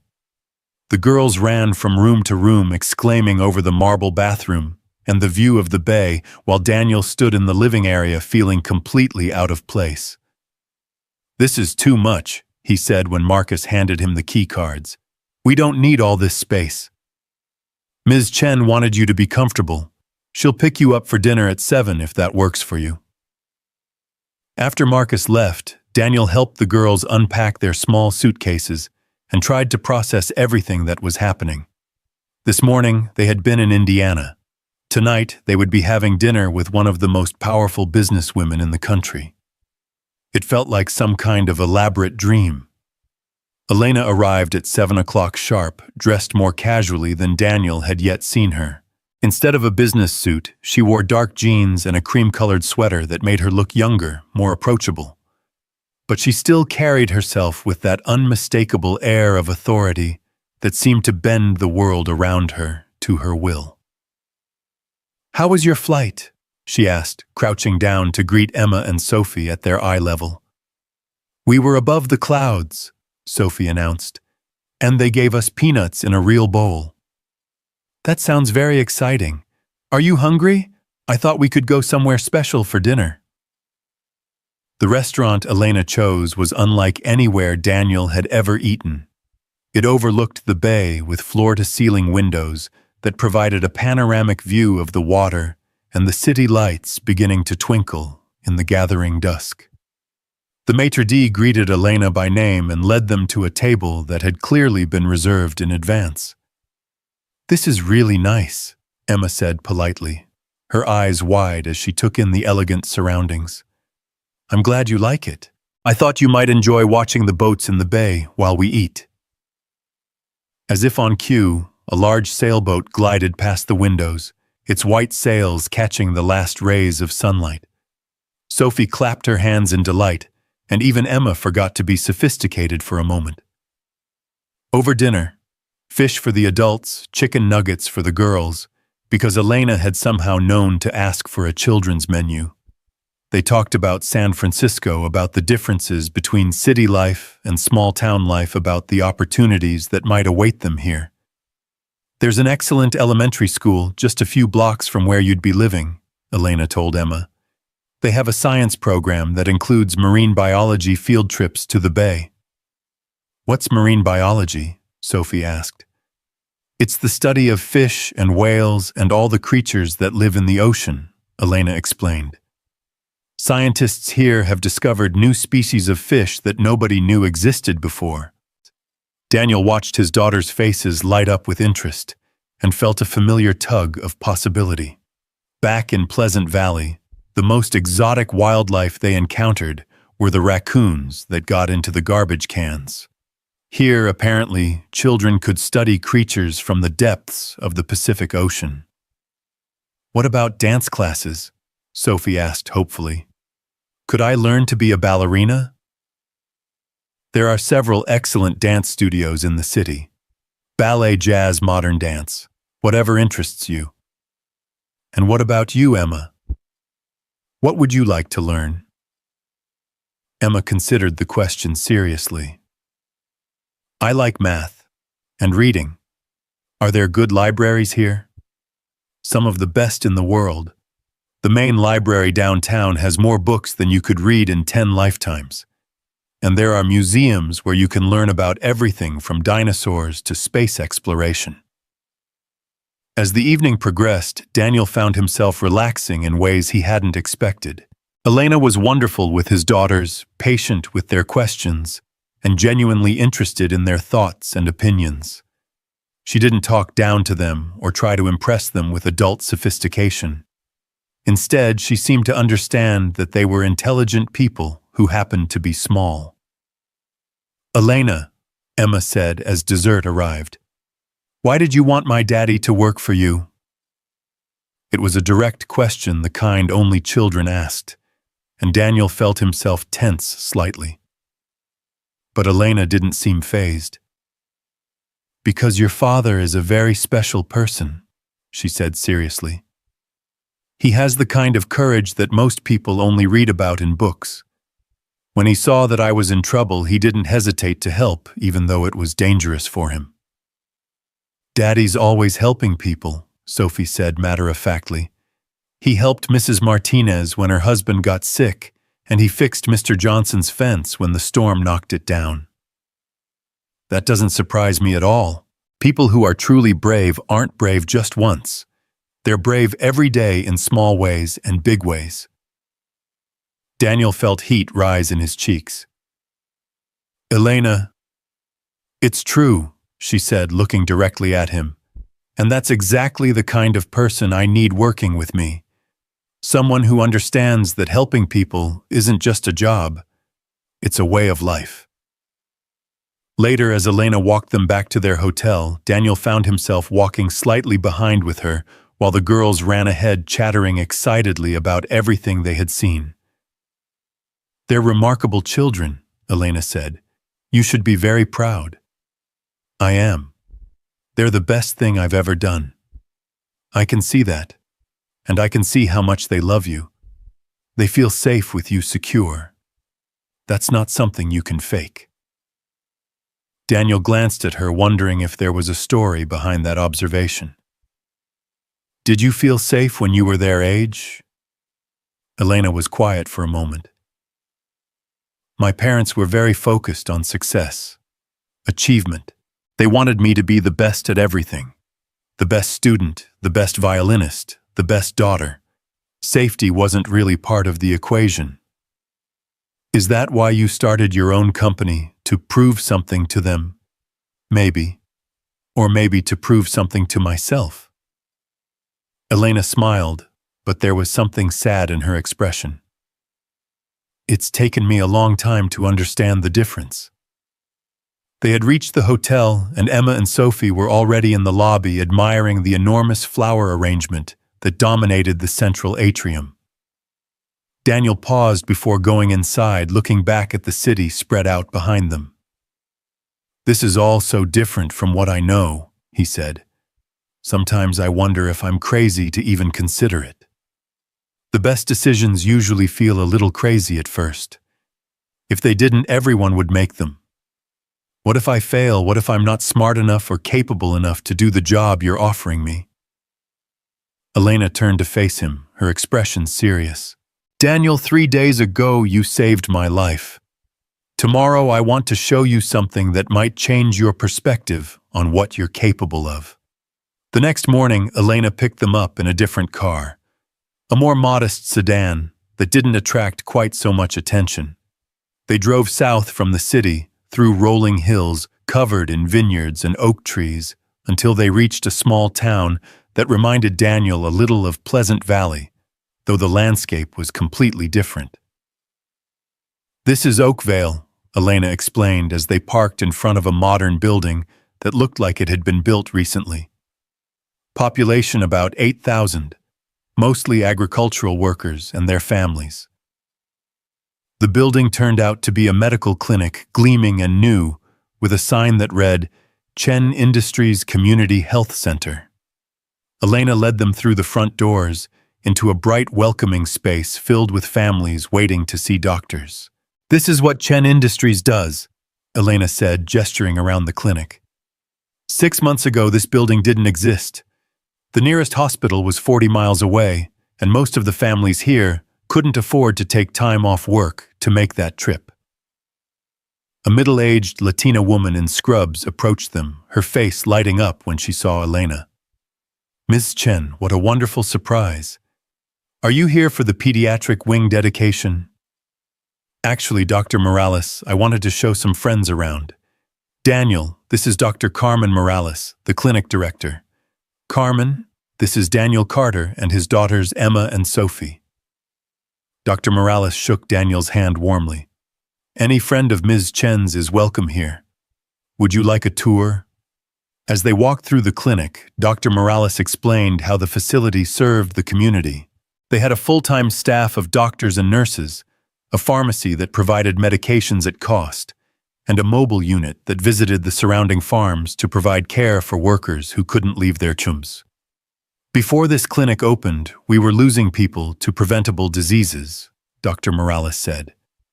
Diabetes that went untreated, heart conditions that were never diagnosed, children who suffered from asthma because their families couldn't afford inhalers. They stopped in front of a wall covered with thank you cards and drawings from children, dozens of them in Spanish and English, all expressing gratitude for the care they had received. This is what your father would be helping to build, Elena said quietly to Emma and Sophie. Clinics like this one all over the country, in places where people need them most. Emma studied the wall of cards intently. So Daddy would be like a doctor? Not exactly, Elena explained. But he would help make sure that doctors and nurses have places to work and that families like yours have places to go when they need medical care. Sophie tugged on Daniel's shirt. Daddy, could you build a place like this in Pleasant Valley? The question hit Daniel like a physical blow. Pleasant Valley didn't have a clinic like this one. The nearest hospital was 20 minutes away, and Daniel knew firsthand how expensive medical care could be. When Sophie had pneumonia, he had nearly bankrupted himself paying for her treatment. Maybe, sweetheart. Maybe someday. As they prepared to leave the clinic, Dr. Morales pulled Elena aside for a private conversation. Daniel couldn't hear what they were saying, but he could see the passion in the doctor's gestures, the gratitude in her expression. Dr. Morales seems to really appreciate what you've done here, Daniel observed as they walked back to the car. This clinic has saved lives, Elena said simply. When I was lying at the bottom of that crevasse in Nepal, all I could think about was how many projects would go unfinished if I died. How many clinics wouldn't get built? How many communities wouldn't get the help they needed? That's when I realized that what we do at Chen Industries isn't just business. It's literally a matter of life and death. On the drive back to San Francisco, The girls fell asleep in the back seat, exhausted by the day's adventures. Daniel found himself thinking about the clinic, about the families he had seen receiving care, about the wall of thank you cards from grateful children. "How many clinics like that have you built?" he asked. 43 in the United States, another 67 internationally. We're planning to open 15 more this year. And you want me to help with that? I want you to lead it. The community outreach program has been successful, but it needs someone who understands what these communities actually need, someone who's lived in places like Oakvale and Pleasant Valley. Daniel was quiet for a while, watching the landscape roll past outside the window. When he spoke again, his voice was thoughtful. "That night on the bridge when I jumped into the river, I didn't think about it. I just acted. I know. This feels different. Bigger. More complicated. It is bigger, and it is more complicated. But Daniel, the fundamental choice is the same. Do you help, or do you walk away?" That evening, Elena took them to dinner at a smaller, more casual restaurant in a neighborhood that felt more residential, less touristy. The girls were tired but happy, full of stories about everything they had seen and done. "I liked the fish clinic," Sophie announced over her pasta. "It smelled like hospitals, but in a good way." "Medical clinic," Emma corrected. "And I liked all the pictures the kids drew. They were really good." Elena smiled. "I'm glad you enjoyed it. Tomorrow I thought we could visit some schools if you'd like, just to see what they're like here." Both girls perked up at this suggestion, and Daniel found himself nodding along. He was beginning to understand that Elena's approach to persuasion was subtle but effective.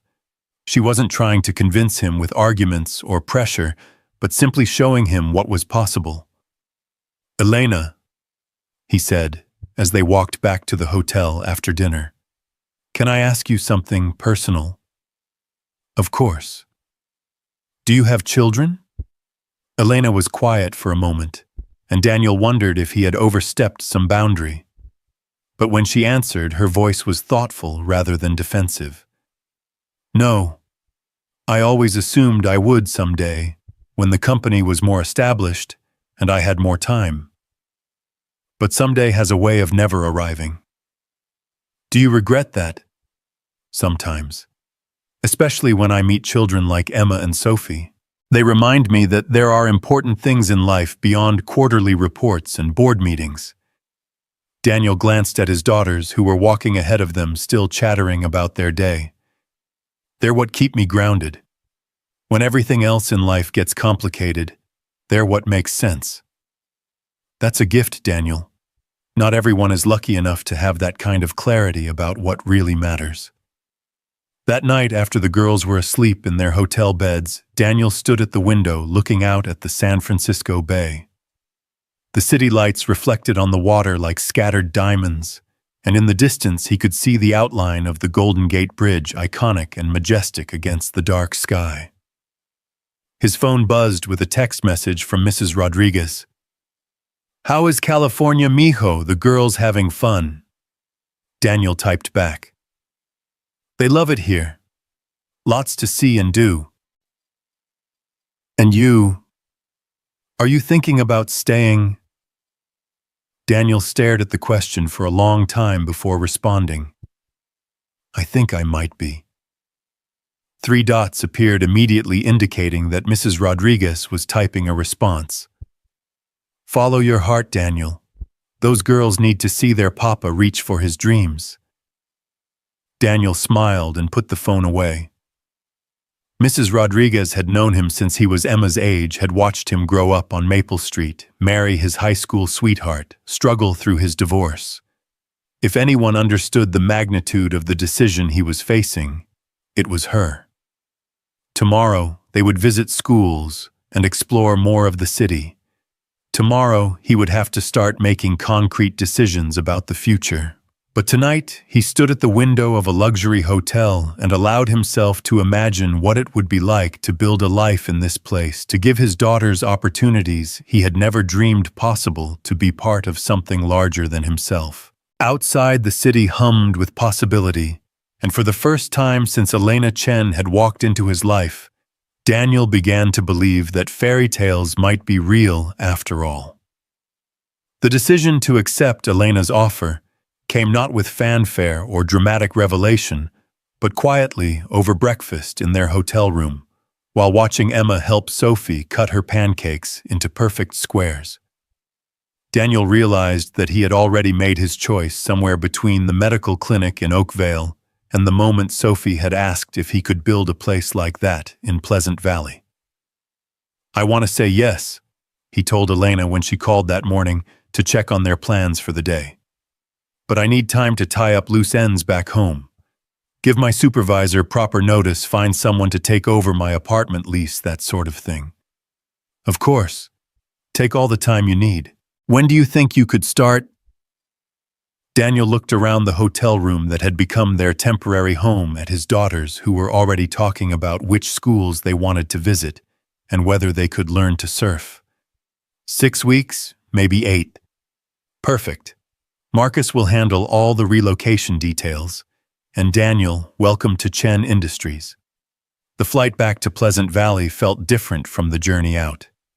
Emma and Sophie pressed their faces to the windows again, but this time they were looking down at their future rather than their past. They chattered excitedly about the schools they had visited, the marine biology programs, the dance studios Elena had shown them. "Daddy," Emma said, as the plane began its descent into Indianapolis. "Are you scared?" "A little," Daniel admitted. "Are you?" "A little, but also excited. Is that okay?" "That's perfectly okay, sweetheart. Sometimes the best adventures start with being a little scared." Mrs.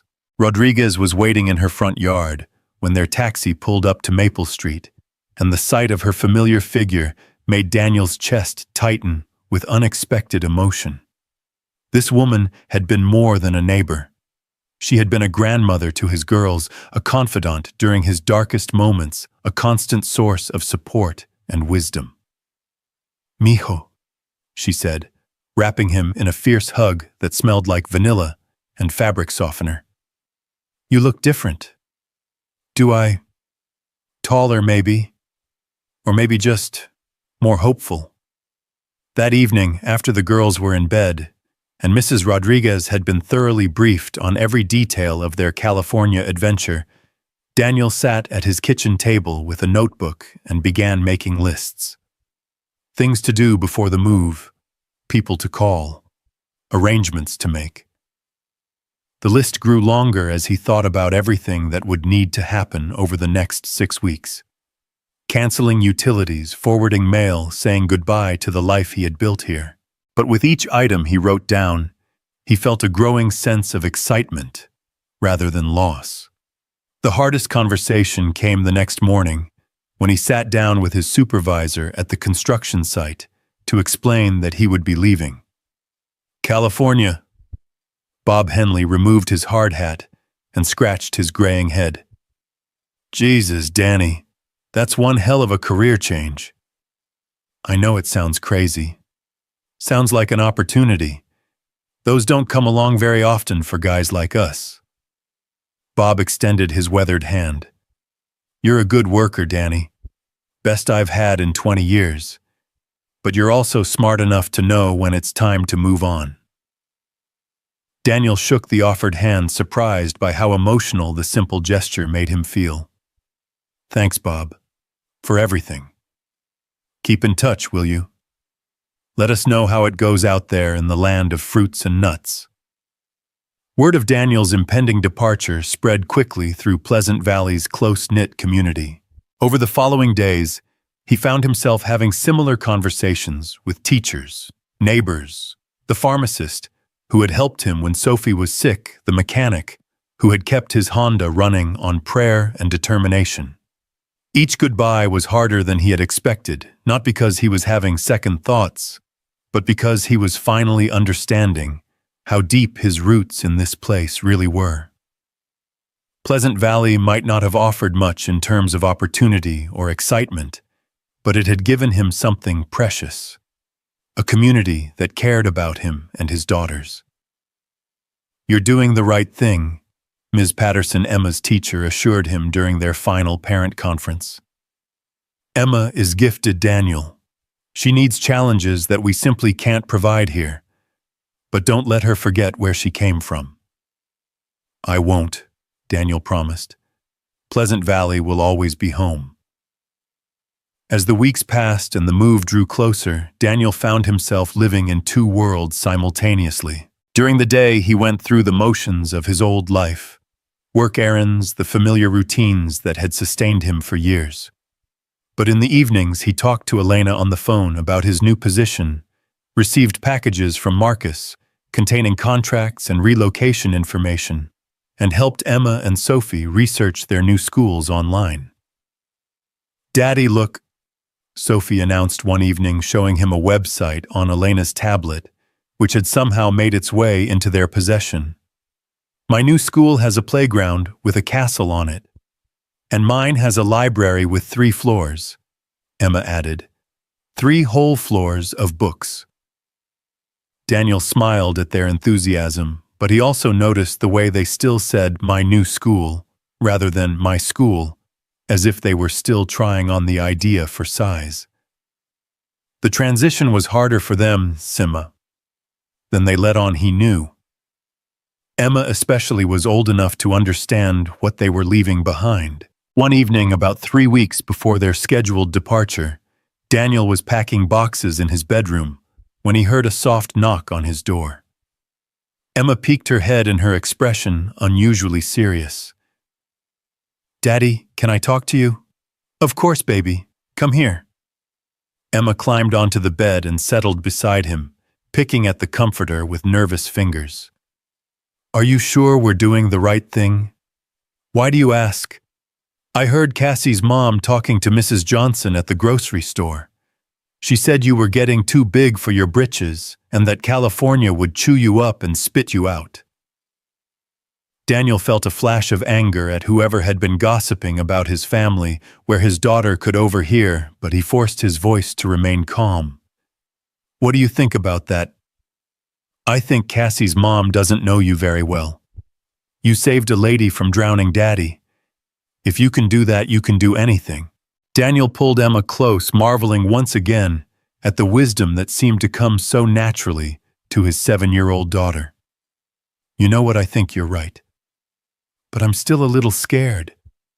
"Me too. Want to know a secret?" Emma nodded. "I think Elena is a little scared too. Starting this new program, trusting someone like me to help her with something so important. But sometimes the best things happen when everybody's a little scared together." "Will you still be my daddy in California?" The question was so earnest, so vulnerable that Daniel felt his throat tighten. "Emma, sweetheart, I will be your daddy no matter where we are in the world. Nothing will ever change that. Even if you become important and wear fancy suits." Daniel laughed. "Even if I become the most important person in California and wear the fanciest suits in the world, I will still be your daddy, and you and Sophie will still be the most important people in my life." Emma seemed satisfied with this answer, snuggling closer to him as he continued packing. "Daddy, yeah, I think Mommy would be proud of you." The comment caught Daniel completely off guard. Emma rarely mentioned her mother, and when she did, it was usually in the context of something practical, whose eyes Sophie had inherited, or whether their mother had liked chocolate ice cream. This was the first time she had ever offered an opinion about what her mother might think of Daniel's choices. "What makes you say that?" "She always said you were the bravest person she knew. That's why it didn't make sense when she left. But maybe she was scared too. Maybe she wasn't brave enough to stay and see how brave you really are." Daniel held his daughter closer, amazed by her insight, and heartbroken by the mature way she was trying to make sense of her mother's abandonment. "Maybe you're right. I'm glad she left," Emma said quietly. "Emma, I am, because if she hadn't, we wouldn't be a team. And if we weren't a team, maybe you wouldn't have been driving home that night, and maybe you wouldn't have saved Elena, and maybe we wouldn't be going to California." Daniel stared down at his daughter, awed by the way her 7-year-old mind had connected these dots, turned abandonment into destiny. "You think it all happened for a reason. I think maybe sometimes bad things happen so good things can happen later. Like fertilizer. Fertilizer. Mrs. Rodriguez told me that her garden grows better when she puts smelly old food scraps in the dirt. The old food is gross, but it makes the new flowers grow." Daniel smiled, thinking that Elena would appreciate Emma's agricultural metaphor for resilience. "You're pretty smart, you know that. I get it from my daddy." 2 weeks before the move, Daniel received an unexpected phone call from Elena. Instead of their usual evening conversation about logistics and timelines, she called in the middle of the afternoon, her voice tight with stress. "Daniel, I need your help." "What's wrong?" "There's been a situation at one of our clinic sites. The one we visited in Oakvale. There's been flooding from the storm systems that came through Northern California, and the clinic is right in the middle of it." Daniel could hear the tension in Elena's voice, the kind of controlled panic that came from caring deeply about something that was in immediate danger. "How bad is it?" "Bad. The entire first floor is underwater, and we have patients who need dialysis, pregnant women who are due any day, elderly people on oxygen who can't be moved easily. The county evacuation center is overwhelmed, and the nearest hospital is 40 miles away. What do you need me to do? I know this is asking a lot, and I know you're not officially starting work for another 2 weeks, but—" "Elena," Daniel interrupted. "What do you need me to do?" There was a brief pause, and when Elena spoke again, her voice was thick with emotion. "I need you to help me save these people." 6 hours later, Daniel was on another plane to California, this time traveling alone. Emma and Sophie were staying with Mrs. Rodriguez, who had taken the news of his emergency departure with characteristic calm. "Go," she had said, pressing a thermos of coffee into his hands. "Do what you do best. Help people." Elena met him at the San Francisco airport herself, driving a rugged SUV instead of the luxury sedans he was used to seeing her in. She looked different, too. Her usually perfect hair was pulled back in a practical ponytail, and she wore jeans boots and a Chen Industries sweatshirt. "Thank you for coming," she said, as they navigated through traffic toward the highway. "I know this isn't how you planned to start. Tell me about the situation." As they drove north through the darkness, Elena filled him in on the details.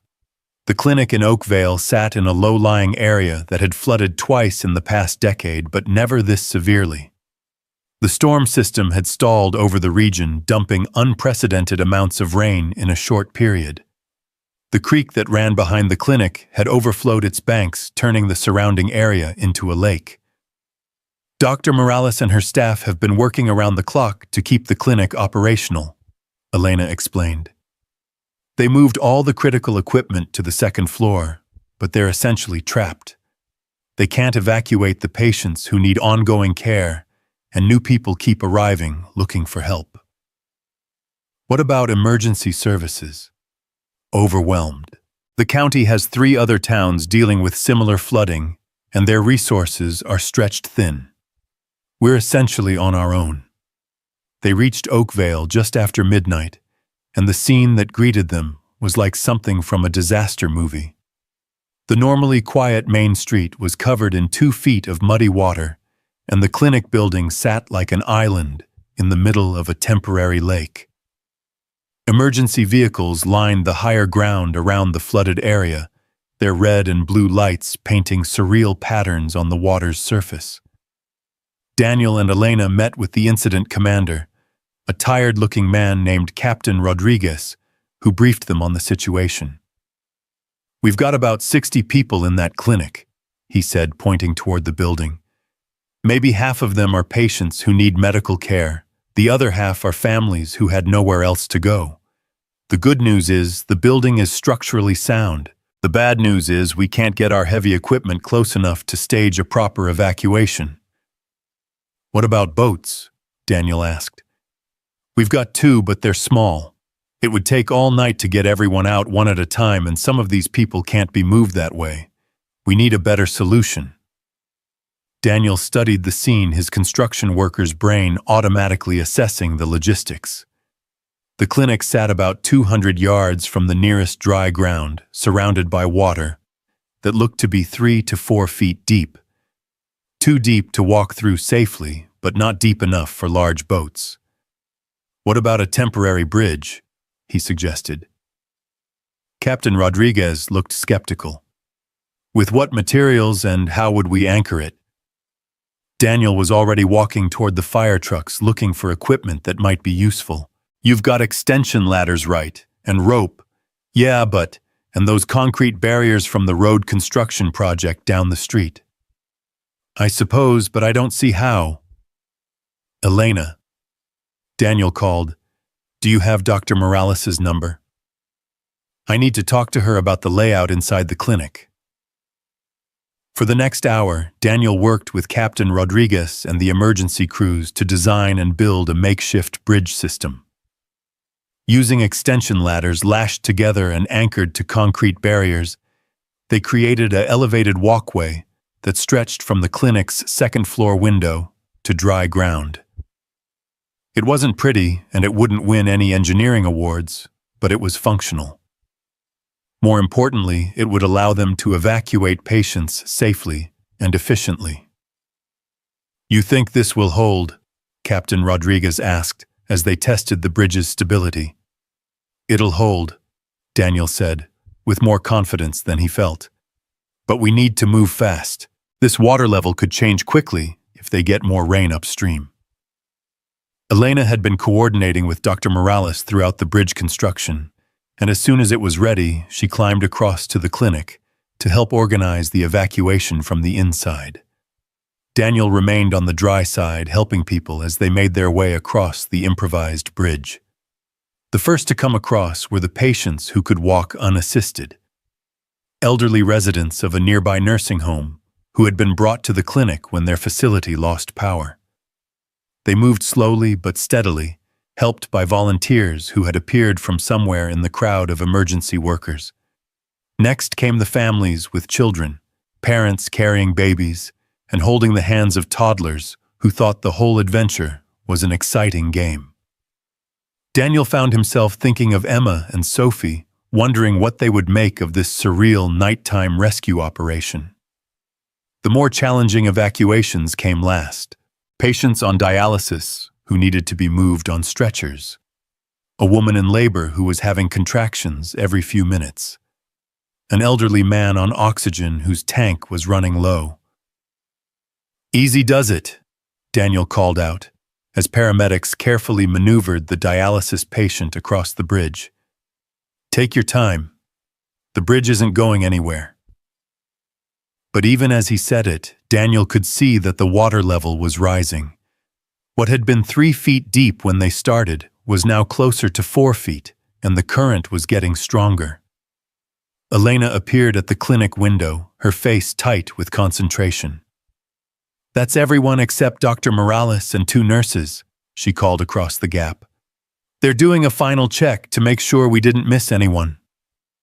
"Tell them to hurry," Daniel replied. "This water is still rising." As if to emphasize his point, a piece of debris, what looked like part of a fence, came floating past the clinic, moving faster than it had been an hour earlier. The storm was far from over. Dr. Morales was the last person to cross the bridge, and by the time she reached dry ground, the water had risen high enough that the lower anchor points were completely submerged. The bridge held, but barely. That was cutting it close, Captain Rodriguez observed, as they watched the improvised structure disappear beneath the rising water. Close only counts in horseshoes and hand grenades. Daniel replied a phrase he had learned from his construction crew. Everyone's safe. That's what matters. As dawn broke over the flooded valley, Daniel found himself sitting on the tailgate of an ambulance sharing coffee and energy bars with Elena while they watched the sun paint the water in shades of gold and pink. The clinic building was now completely surrounded by floodwater, but it was empty of people and secure. The patients, Daniel asked. All stable. The woman in labor delivered a healthy baby boy about an hour ago. She wants to name him Daniel. Daniel nearly choked on his coffee. She wants to what? Daniel Flood Martinez. Has a nice ring to it, don't you think?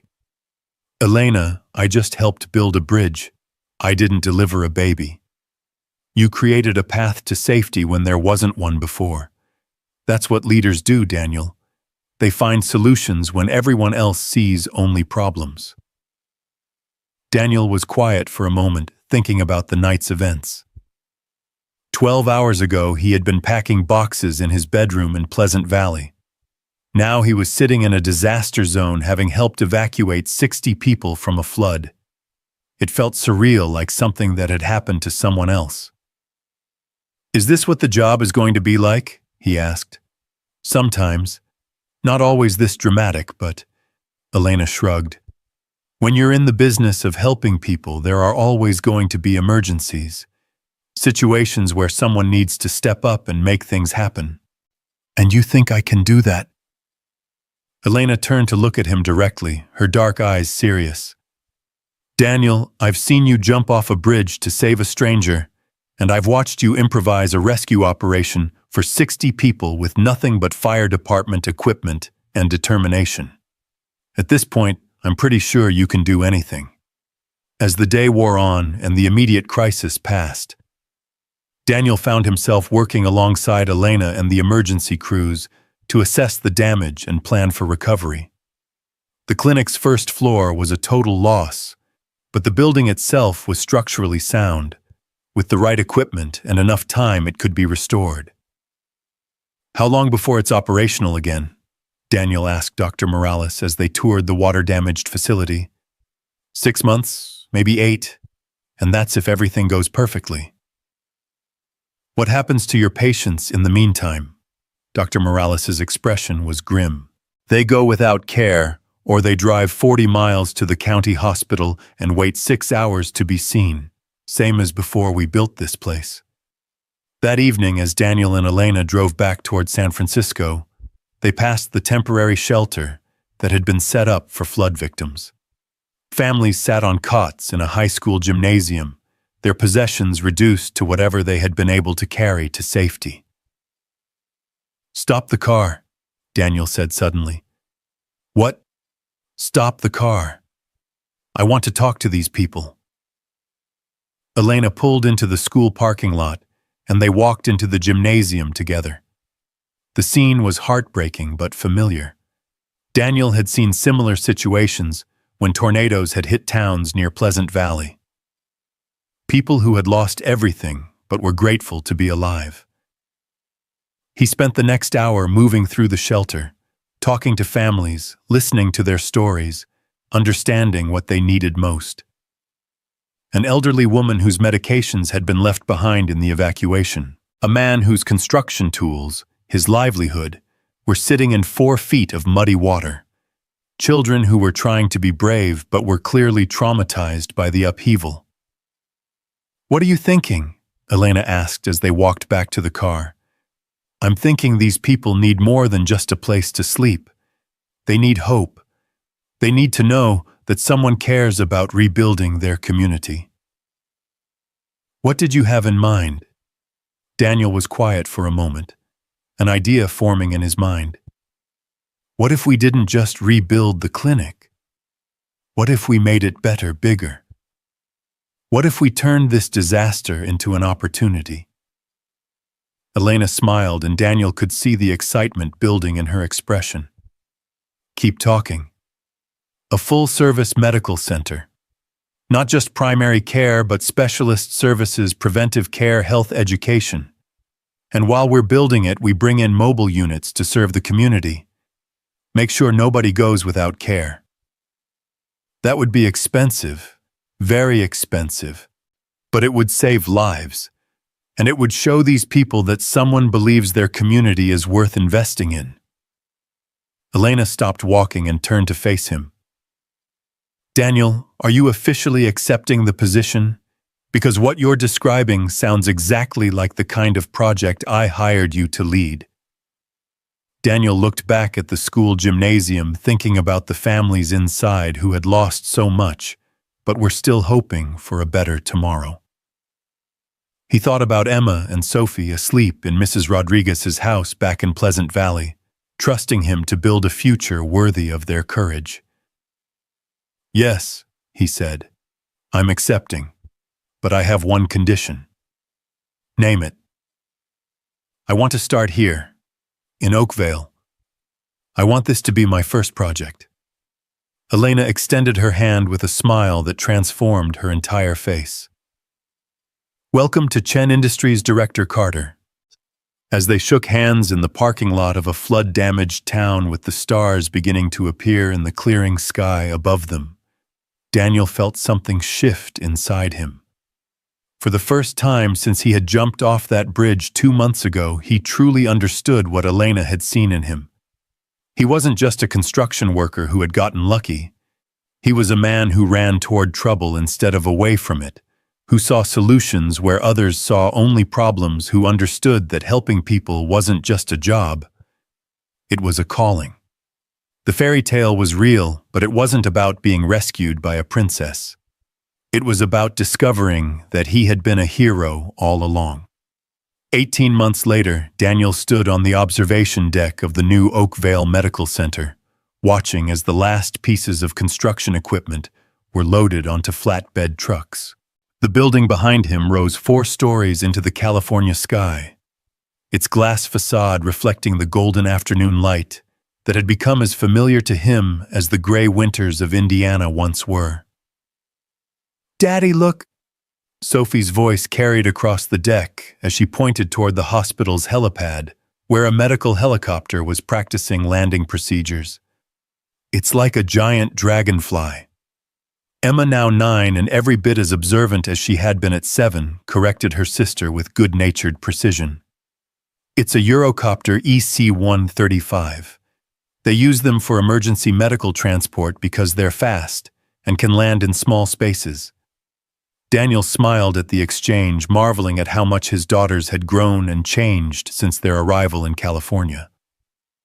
Emma had thrown herself into her new school's advanced science program with characteristic intensity, while Sophie had discovered a love for both ballet and marine biology that seemed to surprise no one except herself. The pilot said we can tour the helicopter later, Elena said, joining them at the railing. She wore a simple blue dress and comfortable flats, instead of her usual business attire, having learned over the past year and a half that construction sites and high heels were incompatible. Really? Sophie bounced on her toes with excitement. Can we see all the medical stuff inside? We can see everything, Elena promised. After the dedication ceremony. The dedication ceremony. Daniel felt his stomach tighten with familiar nerves as he thought about the crowd gathering in the plaza below. Local officials, medical professionals, Chen Industries, board members, and hundreds of community members who had waited 2 years for this moment. In 30 minutes, he would be expected to give a speech about the medical center, about the community partnership that had made it possible, about the future of healthcare in rural California. You're nervous, Elena observed, reading his expression with the accuracy that had developed between them over months of working together. Terrified, Daniel admitted. Speaking to construction crews is one thing. This is different. It's the same thing, just more people. You're telling them about something you built, something you're proud of. We built, Daniel corrected. I couldn't have done any of this without your support." Elena smiled, but there was something in her expression that Daniel couldn't quite read. Over the past 18 months, their working relationship had evolved into something deeper and more complex. They had spent countless hours together planning projects, traveling to potential clinic sites, working late into the night on funding proposals and construction timelines. Somewhere along the way, Daniel had stopped seeing Elena as his boss and started seeing her as his partner, not just in business, but in the larger mission of bringing healthcare to underserved communities. She was brilliant, driven, and passionate about the work they were doing together. She was also kind to his daughters, patient with his learning curve, and possessed of a dry sense of humor that emerged only when she was comfortable. "Daniel," Emma said, tugging on his sleeve, "look who's here." Daniel followed his daughter's gaze to the plaza below, where a familiar figure was making her way through the crowd. Mrs. Rodriguez, wearing her best church dress and a hat that Daniel remembered from Easter services back in Pleasant Valley, was being escorted by Marcus toward the VIP seating area. "You flew her out here?" Daniel asked Elena, his voice thick with emotion. "She practically raised you according to what you've told me. I thought she should see what you've accomplished." Daniel felt tears prick at his eyes. In the whirlwind of the past year and a half, he had kept in touch with Mrs. Rodriguez through phone calls and video chats, but seeing her here in this place that represented everything his life had become was overwhelming. "And look who else is here," Emma added, pointing to another section of the crowd. Daniel's former construction crew from Pleasant Valley stood together near the main entrance, looking slightly uncomfortable in their dress clothes, but grinning broadly. Bob Henley, his old supervisor, caught Daniel's eye and gave him a thumbs up. "How many people did you invite to this thing?" Daniel asked Elena. "Everyone who mattered to you. Everyone who helped shape the man who built this place." Before Daniel could respond, Marcus appeared on the observation deck with his usual impeccable timing. "Ms. Chen, Mr. Carter, it's time."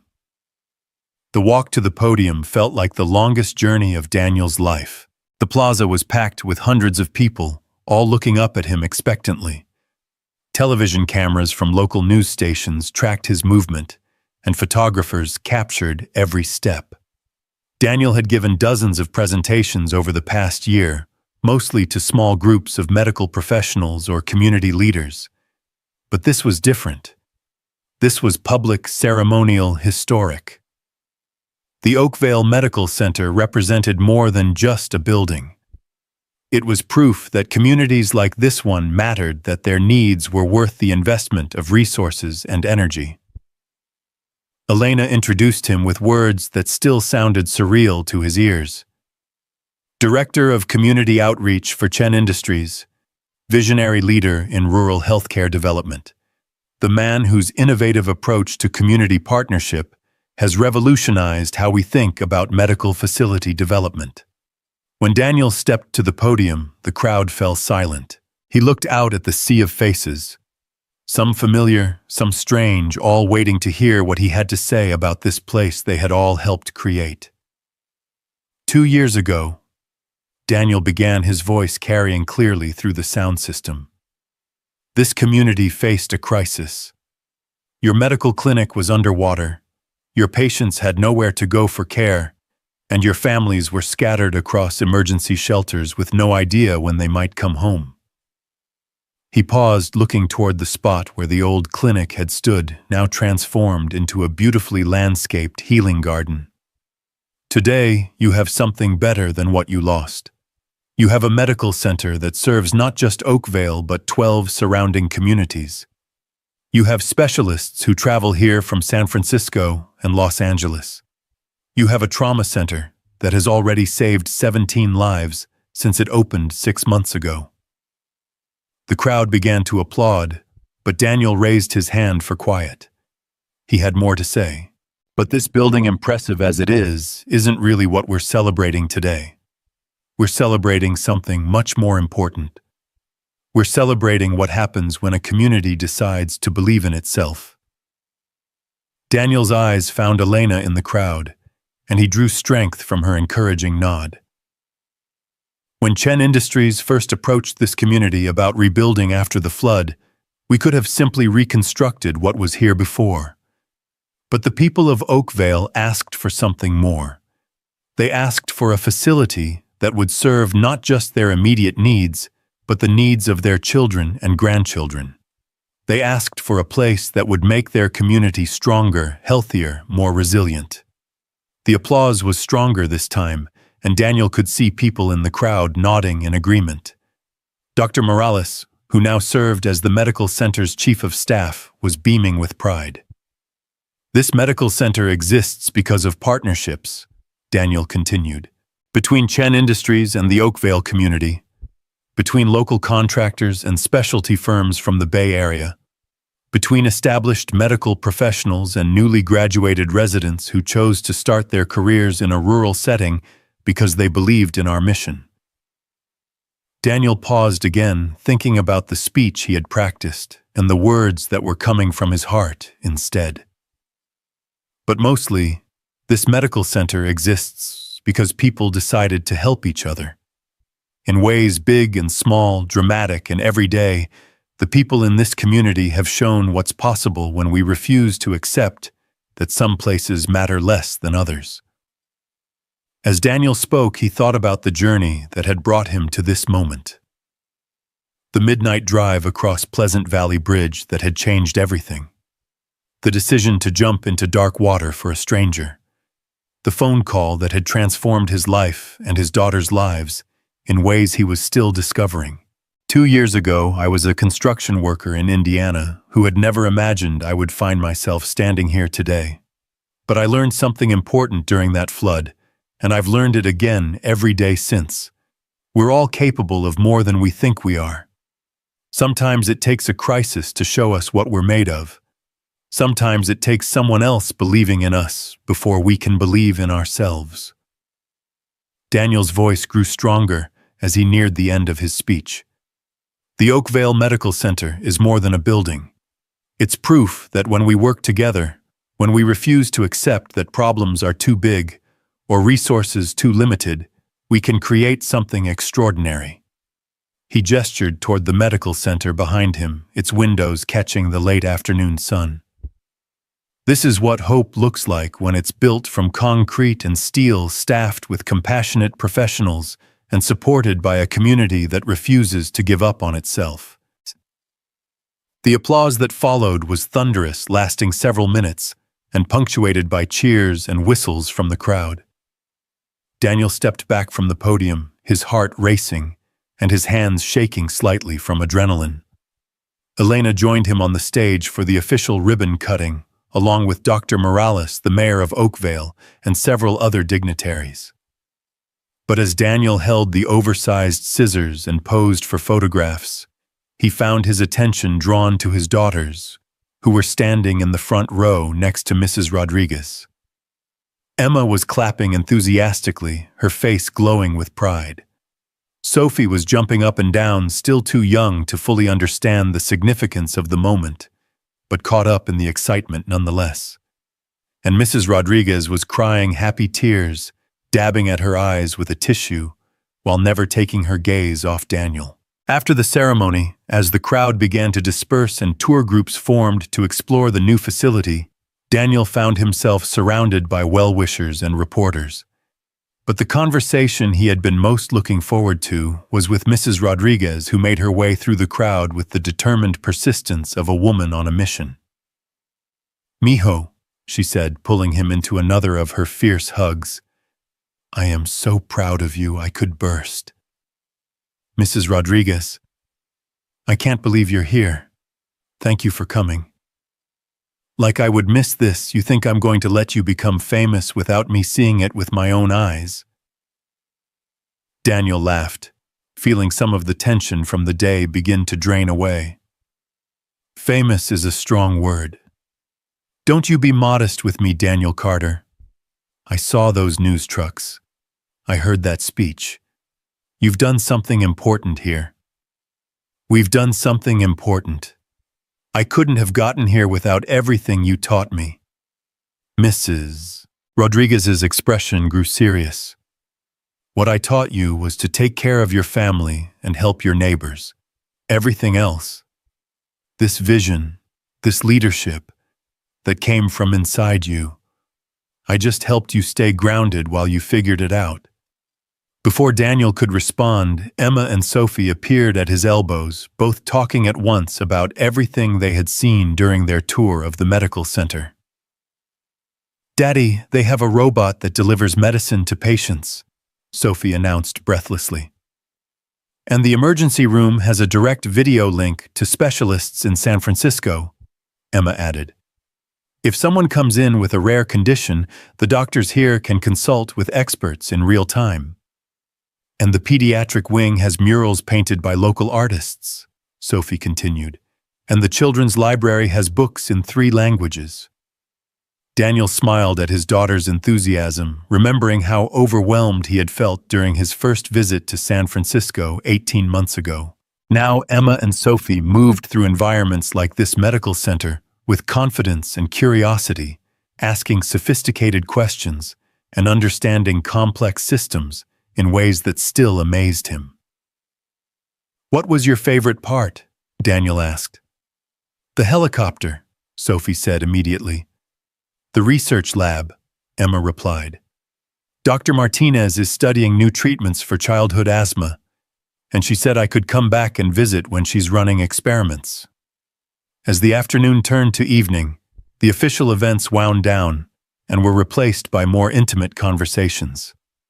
Daniel found himself standing in the healing garden, behind the medical center, talking with Dr. Morales about plans for the next phase of expansion.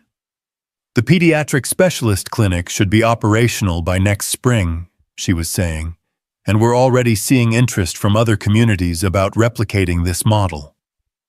"That's the goal," Daniel replied, "to prove that this kind of comprehensive care is sustainable in rural settings, then help other places build their own versions." "You know, when Elena first told me about this community outreach position, I was skeptical. I thought it was just corporate public relations. But what you've built here, it's not just a medical center.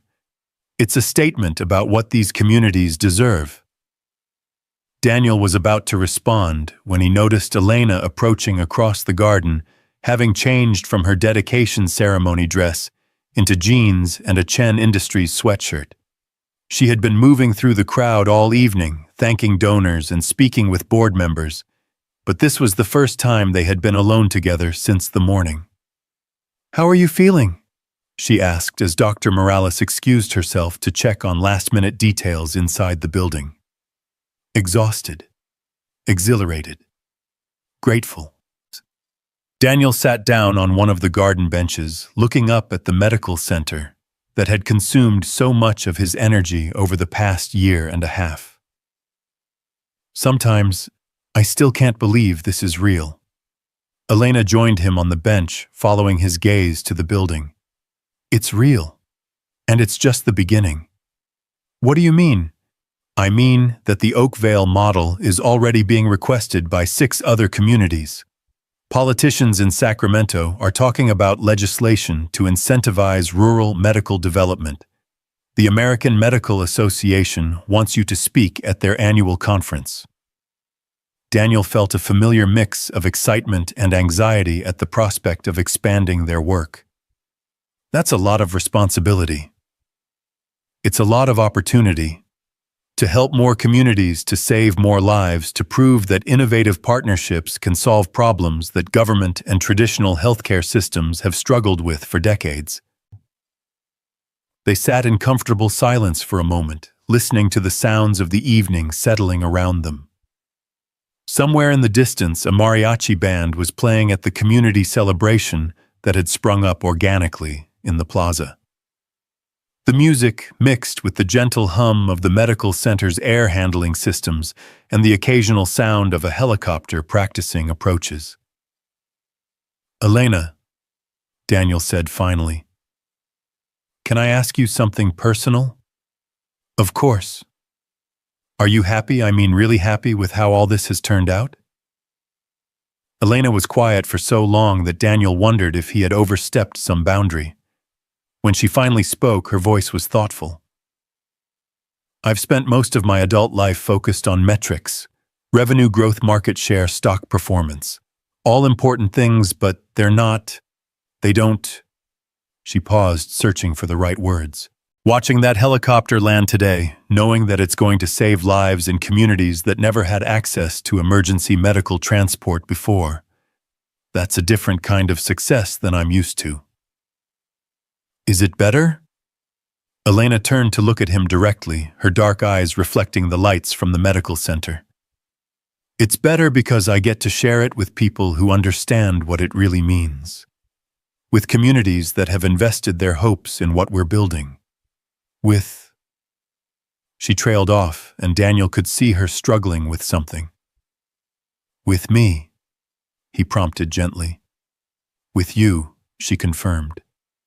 Daniel, these past 18 months have been the most professionally satisfying of my career. But they've also been the most personally fulfilling. Working with you, watching Emma and Sophie grow up being part of something that matters in such an immediate, tangible way, it's changed how I think about everything. Daniel felt his heart rate quicken. The conversation had taken a turn he had hoped for, but hadn't dared to expect. Elena, I know this is complicated, she continued quickly. You work for me technically. There are professional considerations, and you have your daughters to think about, and I don't want to make things awkward if I'm misreading the situation. Daniel stood up from the bench and moved to face her directly. You're not misreading anything. I'm not. I've been trying to figure out how to have this conversation for months. Every time we work late in the office, every time you help Emma with her science projects, every time Sophie insists that you're the only one who can braid her hair properly, I've been wondering if what I was feeling was real, or if I was just grateful, or if it was just the adrenaline from all the changes in my life. Elena smiled, the first genuinely relaxed expression Daniel had seen from her all day. And what conclusion did you reach? That it's real. That what I feel for you has nothing to do with gratitude or adrenaline, and everything to do with the fact that you're the most remarkable woman I've ever met. Remarkable how? Daniel laughed. Are you seriously going to make me list all the ways you're remarkable? We'll be here all night. I have nowhere else to be. Daniel reached for her hands, struck by how natural the gesture felt. You're brilliant and driven and compassionate. You see solutions where other people see problems.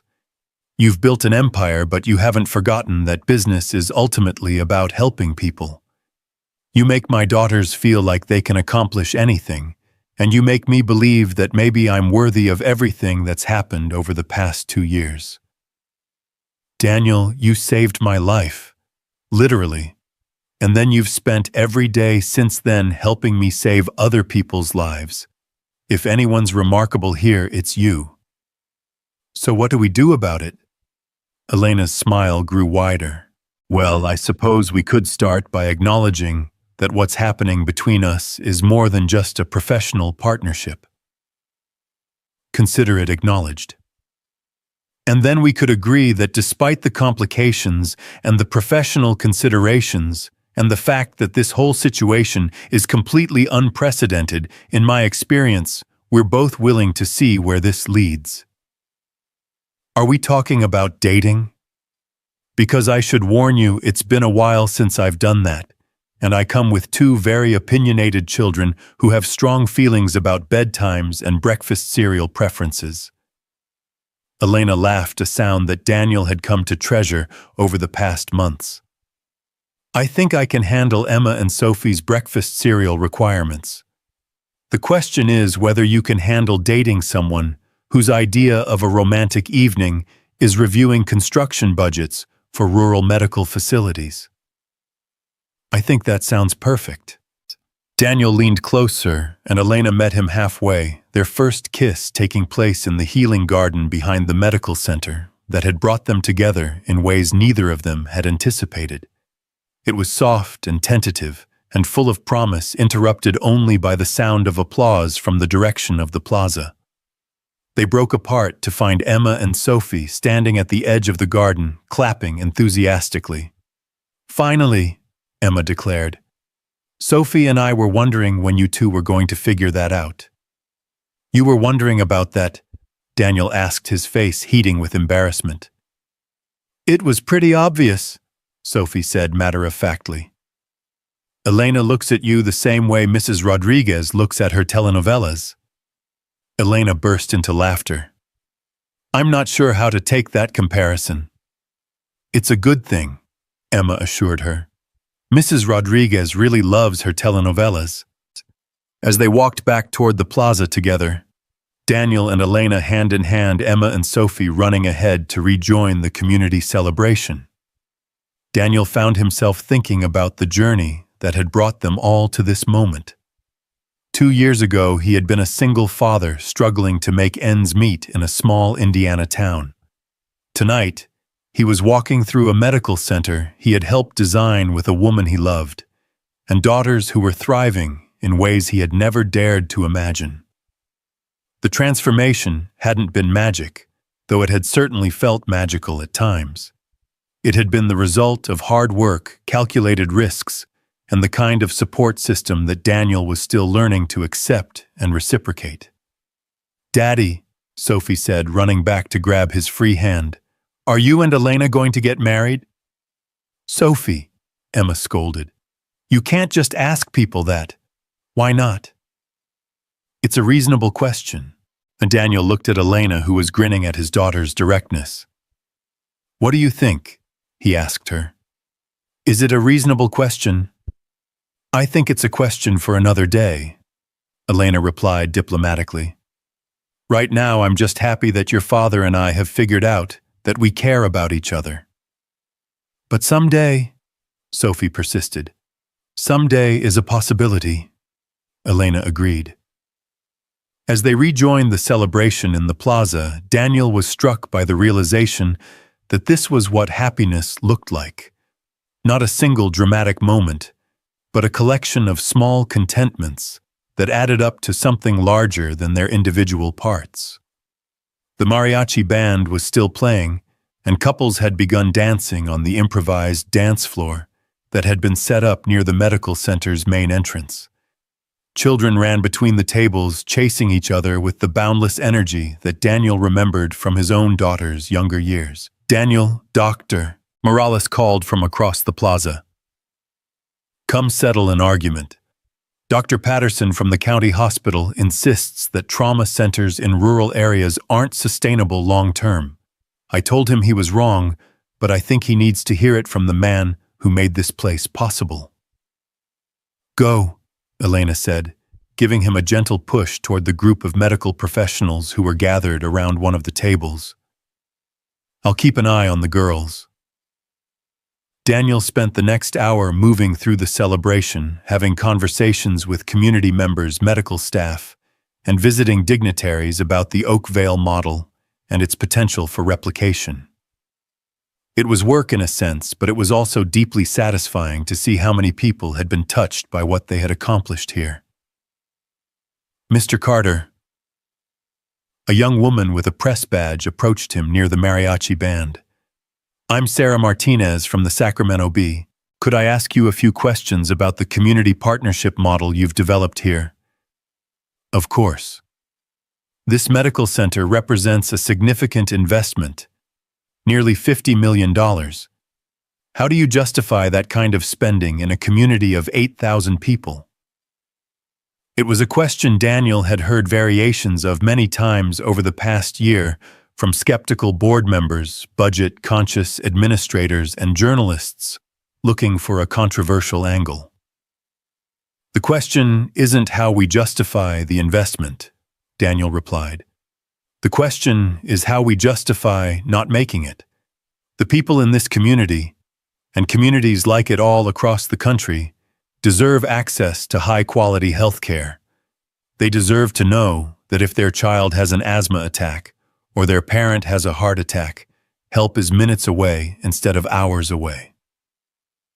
But is it economically sustainable? This medical center will serve 12 communities within a 50-mile radius. It will provide jobs for over 200 people, many of whom will spend their salaries locally. It will reduce the burden on overcrowded urban hospitals by keeping patients closer to home. And it will save lives that might otherwise be lost because help was too far away. Daniel paused, thinking about the families he had met in the flood shelter 18 months ago, about the patients who had already been treated in this facility, about the children who would grow up knowing that their community was worth investing in. But beyond the economics, he continued, there's something else to consider. When we build facilities like this, we're sending a message to rural communities that they matter, that their lives and their children's lives are worth protecting, that they don't have to choose between staying in the places they love and having access to modern medical care. The reporter scribbled notes quickly. And you think this model can be replicated elsewhere? I know it can, because I've seen what happens when communities are given the resources and support they need to solve their own problems. This medical center exists because the people of Oakvale didn't just ask for help. They rolled up their sleeves and helped build it. As the evening wound down and families began gathering their children for the journey home, Daniel found himself standing once again on the observation deck, this time with Elena, Emma, and Sophie. The plaza below was being cleaned up by volunteers, the mariachi band was packing their instruments, and the medical center's night shift was beginning their rounds.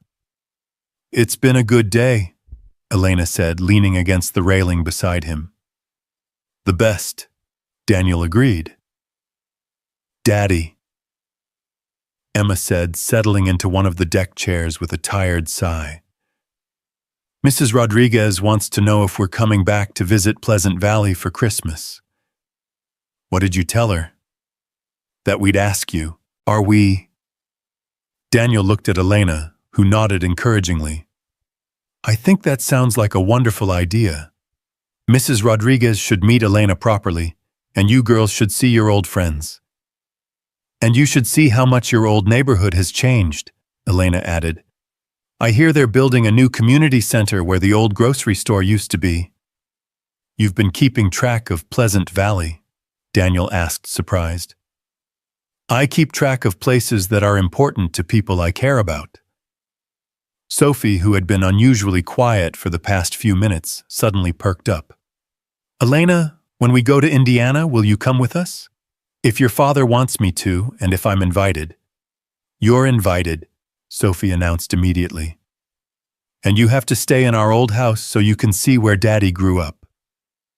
"Actually," Daniel said, "Mrs. Rodriguez is renting our old house to a new family. But I'm sure she'd be happy to put us up if Elena doesn't mind sleeping on a pull-out couch." "I think I can handle that," Elena replied with a smile. As they prepared to leave the medical center and return to their hotel, Daniel took one last look around the observation deck. In 18 months, this place had become more than just a job site. It had become a symbol of what was possible when people worked together toward a common goal. Tomorrow, he would begin planning the next project. There were communities in Texas and Montana and North Carolina that had already reached out about replicating the Oakvale model. There were conferences to attend, presentations to give, partnerships to develop. But tonight, he was simply a man standing with his family, because that's what Elena had become, he realized, family. Looking out at a community that was stronger and healthier because of the work they had done together. "Ready to go home?" Elena asked, and Daniel noticed that she had used the word home to refer to their shared life in San Francisco, not just his apartment or her house.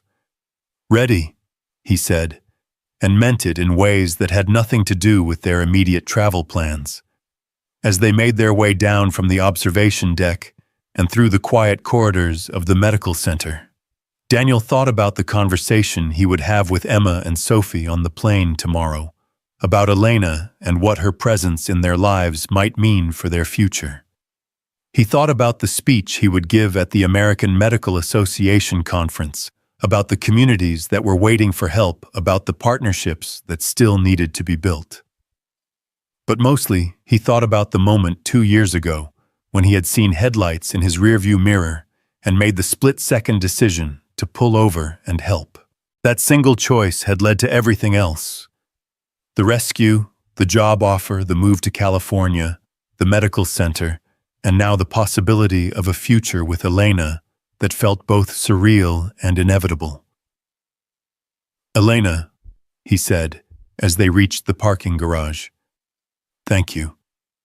"For what?" "For seeing something in me that I didn't know was there. For trusting me with work that matters. For making my daughters feel like they belong in your world." Elena stopped walking and turned to face him. "Daniel, you didn't just save my life that night on the bridge. You showed me what it looks like when someone acts without thinking about personal cost or benefit, when someone simply does what's right because it's right. That's not something you can teach or train or hire. That's something you either have or you don't." She reached up to touch his face gently. "And you have it. You've always had it. I just gave you a place to use it." As they drove through the quiet streets of Oakville toward the highway that would take them back to San Francisco, Daniel looked in the rearview mirror at his daughters, both fast asleep in the back seat, exhausted by the day's excitement. Emma was clutching a small model of the medical center that one of the staff members had given her, while Sophie had somehow managed to fall asleep holding both her seatbelt and Elena's hand. "They love you," Daniel said quietly. "I love them too," Elena replied. "More than I expected to. More than I knew I was capable of. And me." Elena smiled, the same radiant expression that had captivated him from the very first night they met. "I love you too, Daniel Carter. More than I ever thought possible." As they drove through the darkness toward home, Daniel found himself thinking about bridges. Not just the one where their story had begun, but all the bridges they had built since then. Between communities and healthcare providers. Between his old life and his new one. Between a struggling single father and a powerful businesswoman who had somehow found their way to each other. In the distance, the lights of the Bay Area began to appear, marking the approach to the city that had become their sanctuary and their launching pad for everything that was still to come. The fairy tale was real, Daniel thought, but not in the way he had once imagined. It wasn't about being rescued or transformed by external forces.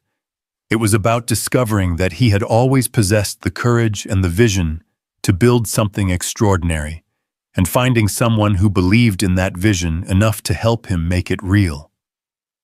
2 years ago, he had jumped off a bridge to save a stranger. Tonight, he was driving home with the woman he loved and the daughters who had learned that their father was capable of miracles.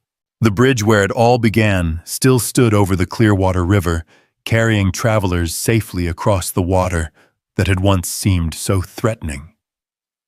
But Daniel no longer needed that bridge to define him. He had learned to build his own bridges now, connecting communities and hearts and futures in ways that would last long after the construction equipment was gone and the dedication ceremonies were forgotten.